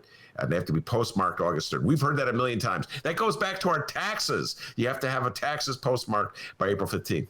So what if there's no postmark? Do you count it? You don't need to discard it? You could be talking about thousands of, I think there's 1,200 ballots that have no postmark in New York. So to me, this sends a warning to the Democrats.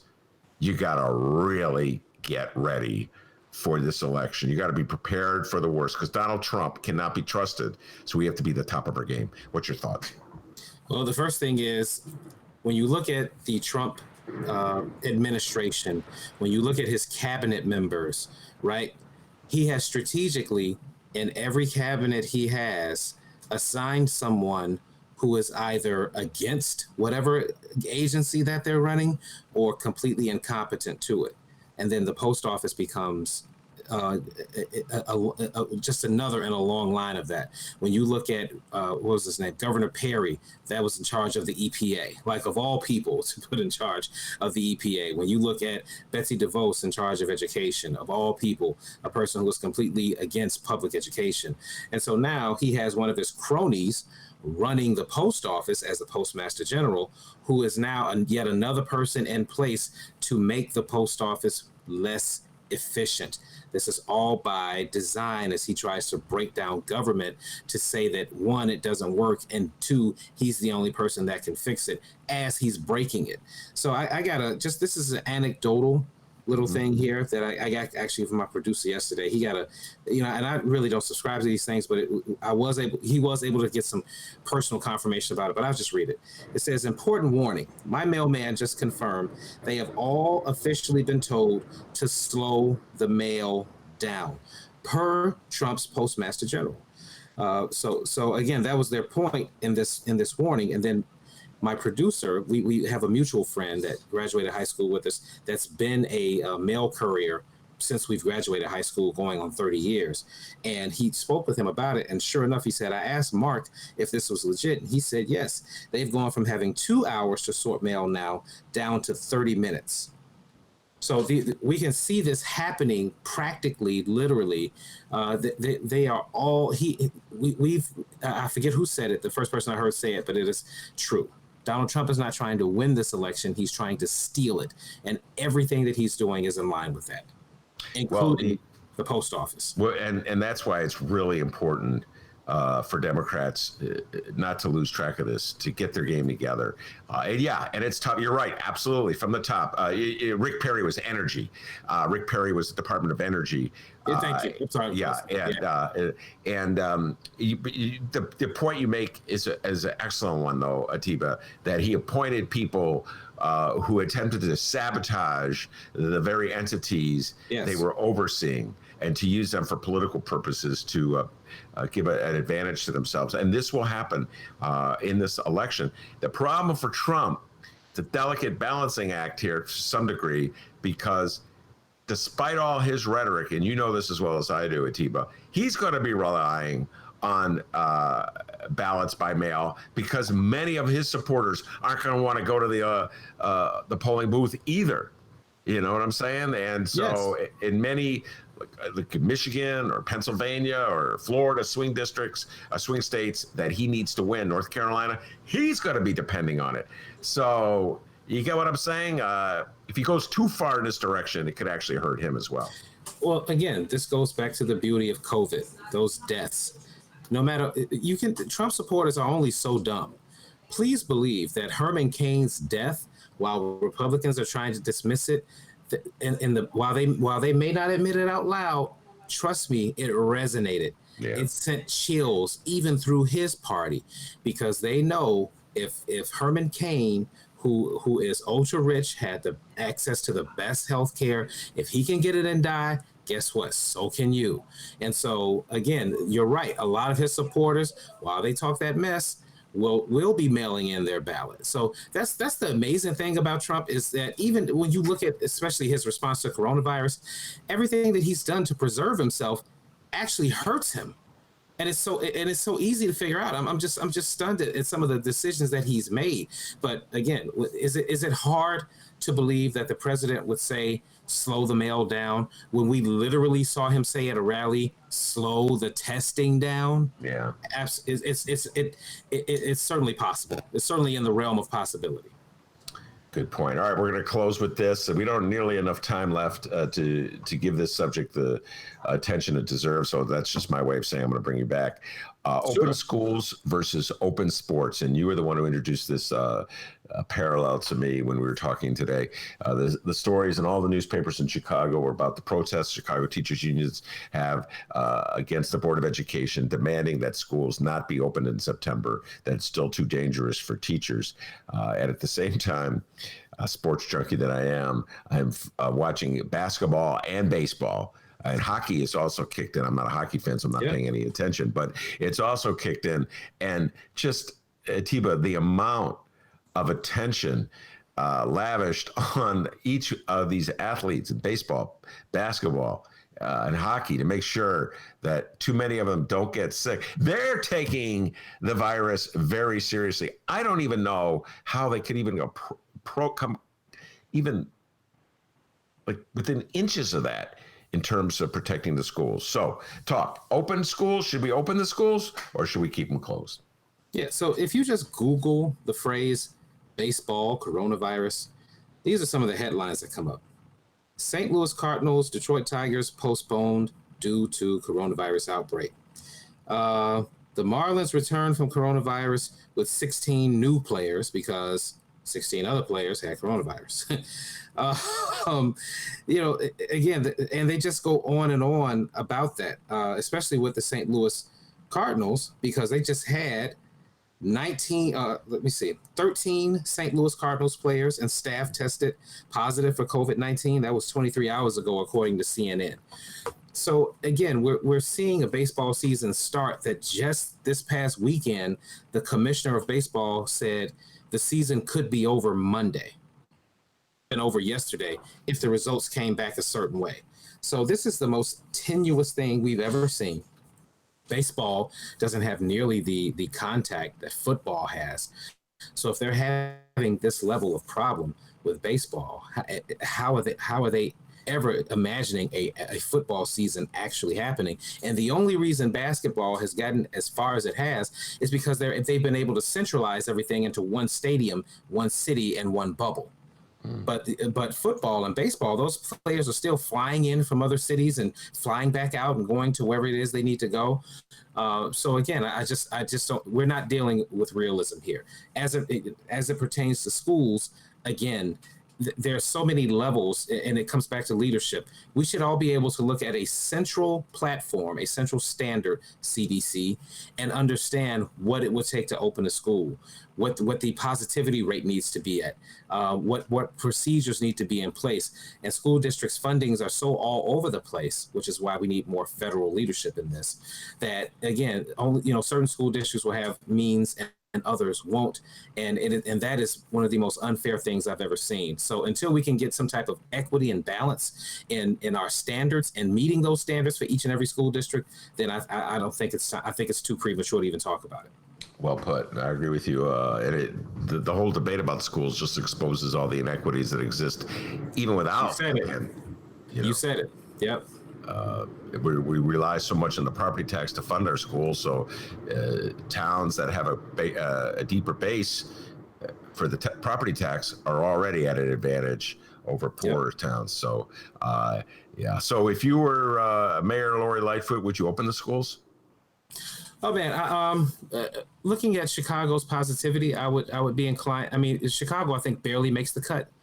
I think I would put a bigger emphasis on trying to get people to get in line with a lower positivity level, and then having backup, because that's the other thing that someone mentioned, is that if the teachers do get sick, it's not as if there's this reservoir of other teachers that are willing to come in and start teaching. So we have to be able to protect everyone, especially the teachers. And I don't think that we're there yet. Yeah, I'm with you. And I look at baseball, and I'm a baseball fan, and both of my teams are doing well. It's like, oh my God, finally the Cubs and the White Sox heading for that World Series, that Subway Series, and we're in the middle of a pandemic, and the season probably won't happen. But the point you made was an excellent one. They started it off. They had all the protocols set, far more protocols and safety nets than the public schools will ever even come close to having. Right. And we're 2 weeks in. We may have to. No way they're going to be able to do football. Atiba, I just cannot see in a million years getting a football season in with this. Yeah, I just think the main thing that we have to do, and it all goes back to testing.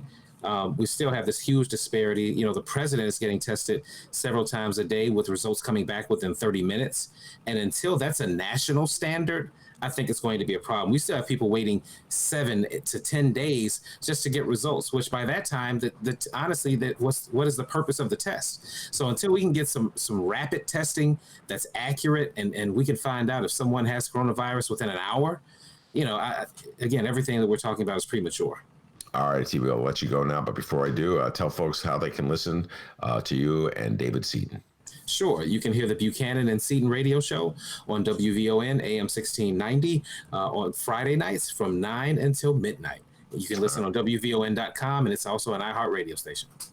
Very good. Atiba, stay safe and sound, all right? And Atiba, we got to ask you, too. It's the big week here, apparently. Who do you got for Biden's VP? I'm still keeping my fingers crossed for Kamala Harris. I think she does him the most good. That's who you want. Who do you predict he's gonna? Who's your money? You go to Vegas prediction. I actually don't have one. because I don't know what he's going to do. I just feel like I'm going to be disappointed. So I can only say that it probably won't be Kamala Harris. You've been sticking with Kamala. I can't remember who Seaton's is. I've had this conversation. Definitely. For Kamala too. Absolutely. The people, you should know this when you listen to the Buchanan Seaton show. One's a lefty, and the other's a centrist. That'd be me. And and the lefty is Atiba. Yep. And he's like a Bernie Sanders Democrat. And David is a Joe Biden Democrat. And both are on my show. Both dear friends of the Ben Joravsky show. And I'm going to bring David Seaton on to really have my Bill Clinton debate because I am through with Bill Clinton. All right, man. Atiba? He would love that. Because he loves Clinton. Right. I know he loves Clinton. All right, Atiba, stay safe and sound. Thanks so much for coming on. I appreciate it. I appreciate the opportunity. That's great, Atiba Buchanan, Buchanan Seaton Show on WVON. DB, any updates before we head out the door? Well, first off, we have an update. Joe Biden has weighed in on Atiba's thoughts. Play the radio. Make sure the television, make sure you have the record player on at night, the phone. Make sure the kids hear words. All right. Interesting thought. Make sure that. Yeah, make sure that, D. And one update here. The following comes from the Chicago Sun-Times. And he's smoking in the boys' room. It's Tommy Two-Joint Shuba. Boy, the state of Illinois, we're just becoming a bunch of potheads. That's correct. All right. It says here, Illinois dispensaries sold a record $61 million in recreational pot products in July. This eclipsed the previous benchmark set in June by more than $13 million. Holy crap. In the first 7 months since recreational cannabis was legalized, the Illinois Department of Financial and Professional Regulation have reported over $300 million in total sales. Illinois residents bought up to $44.7 million of the $60.9 million worth of pot products sold last month. This is according to the IDF PR. All told, nearly 1.3 million products were sold throughout the states. Let's see here. July's figures trump the previous sales records. You see the word Trump now. It's, you just take it as you think it's about the president. July's figures trump the previous sales records set a month earlier when dispensaries sold 994,545 individual items, totaling $47.6 million. Ben, have you went to a dispensary and bought anything yet? Still not been to a dispensary, all right? I still have not smoked a joint since 1980 or 81. I can't remember. I was already talked to one of the people I talked to about this was Vincent Norman, good friend of the Ben Joravsky Show. We'll be on next week. We talked already. We were talking about Tommy Two Joint's article, Tommy Shuba, the hardest working reporter in the city of Chicago. And man, D, come on. People love their cannabis. Apparently. They love it. Yeah, and here's the thing, man. I was $60 million. That's just the legal sales. You still got an underground reefer economy in the state of. They still don't have enough reefer in the state of Illinois to satisfy every demand. And there's still some people, and I'm not naming names. I'm just saying there are some people out there that I know that still buy their weed from. I don't know who you're talking about. I haven't smoked pot in like 2 weeks, man. Come on. Did I? Was I thinking of you? Yeah, I think you were. I think you were, pal. I think you were. But hey, but if I do buy it again, hey, my guy, hey, I am going to you, all right? None of this legal stuff, all right? You and me till the end, buddy. Ride or die with the cookie man. So anyway, yeah, they love their reefer. What a joke that it was ever illegal. And yeah, we got to get more dispensaries under control of black entrepreneurs. It's not fair, ladies and gentlemen. It's not fair. Vincent Norman will be on. We'll be talking about that. Eddie Armstrong is coming on. We're going to do a cannabis conversation this Thursday as well. So yeah, people love their reefer, D. $61 million in 1 month. Wow, that's a lot of money. Oh, wait, we got one more update from Joe Biden. Play the radio. Make sure the television, make sure you have the record player on at night, the phone. Make sure the kids hear words. That was the same thing he said last time. Yeah, but it's so important, D. It's so important to make sure that kids hear words. Got it, D? That is true. All right? It's very true. You're walking down the street and you see a kid, just start saying words to the kids so the kid can hear the words. Just they don't even have to make sense. Okay, just talk like Donald Trump. Talk like Joey B. And hey, before we go, one more time, happy birthday to our Chicago mayor, Lori Lightfoot. Come on, Jay Marie. Ben, you too. Happy birthday to you. Come on, Jay Marie. Come on now. No one? Barack Obama. Oh, and Obama, yeah. Happy birthday. He's 59. 59 years old. 59 years old? Yeah, 59 years old. Happy birthday to me, Barack Obama. Do have Barack Obama saying happy birthday to Lori Lightfoot and Lori Lightfoot saying happy birthday to Barack Obama. Go. All right, I'm not doing the Lori Lightfoot impression. All right, I want us to stay a show. Yeah. I'd like to wish a happy birthday to the Chicago mayor, Lori Lightfoot. That's it. He's good, ladies and gentlemen. He's good. All right, that is our show for today. I want to thank Atiba Buchanan and Barack Obama for coming on the show. This is my Barack Obama imitation, which is terrible. Anyway, and also you said it, not me. It is terrible. I admit it's terrible. For all my ranting and raving about him, how about this one? I want to give a shout out to Mayor Lori Lightfoot. I love her. She's a great mayor. Yeah. Happy birthday, Mayor. Oh, catch him at the Improv Olympic when it opens back up. Ben Joravsky. Wait, and how about this one? Ken Davis, guys. Happy birthday, Mr. Mayor. I mean, Mrs. Mayor. Anyway, I want to thank the man, the myth, the legend, the pride and joy of Alton, Illinois, without whom this show would be possible.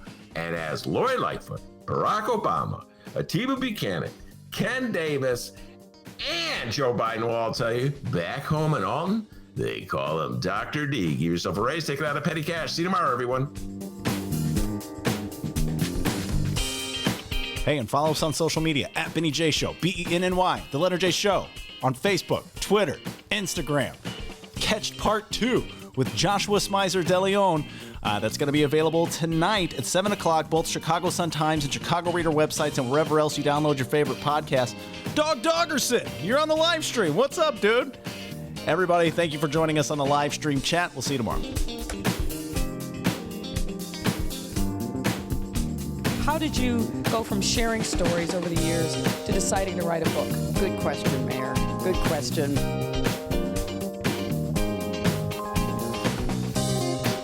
That's correct. That's correct. That's correct.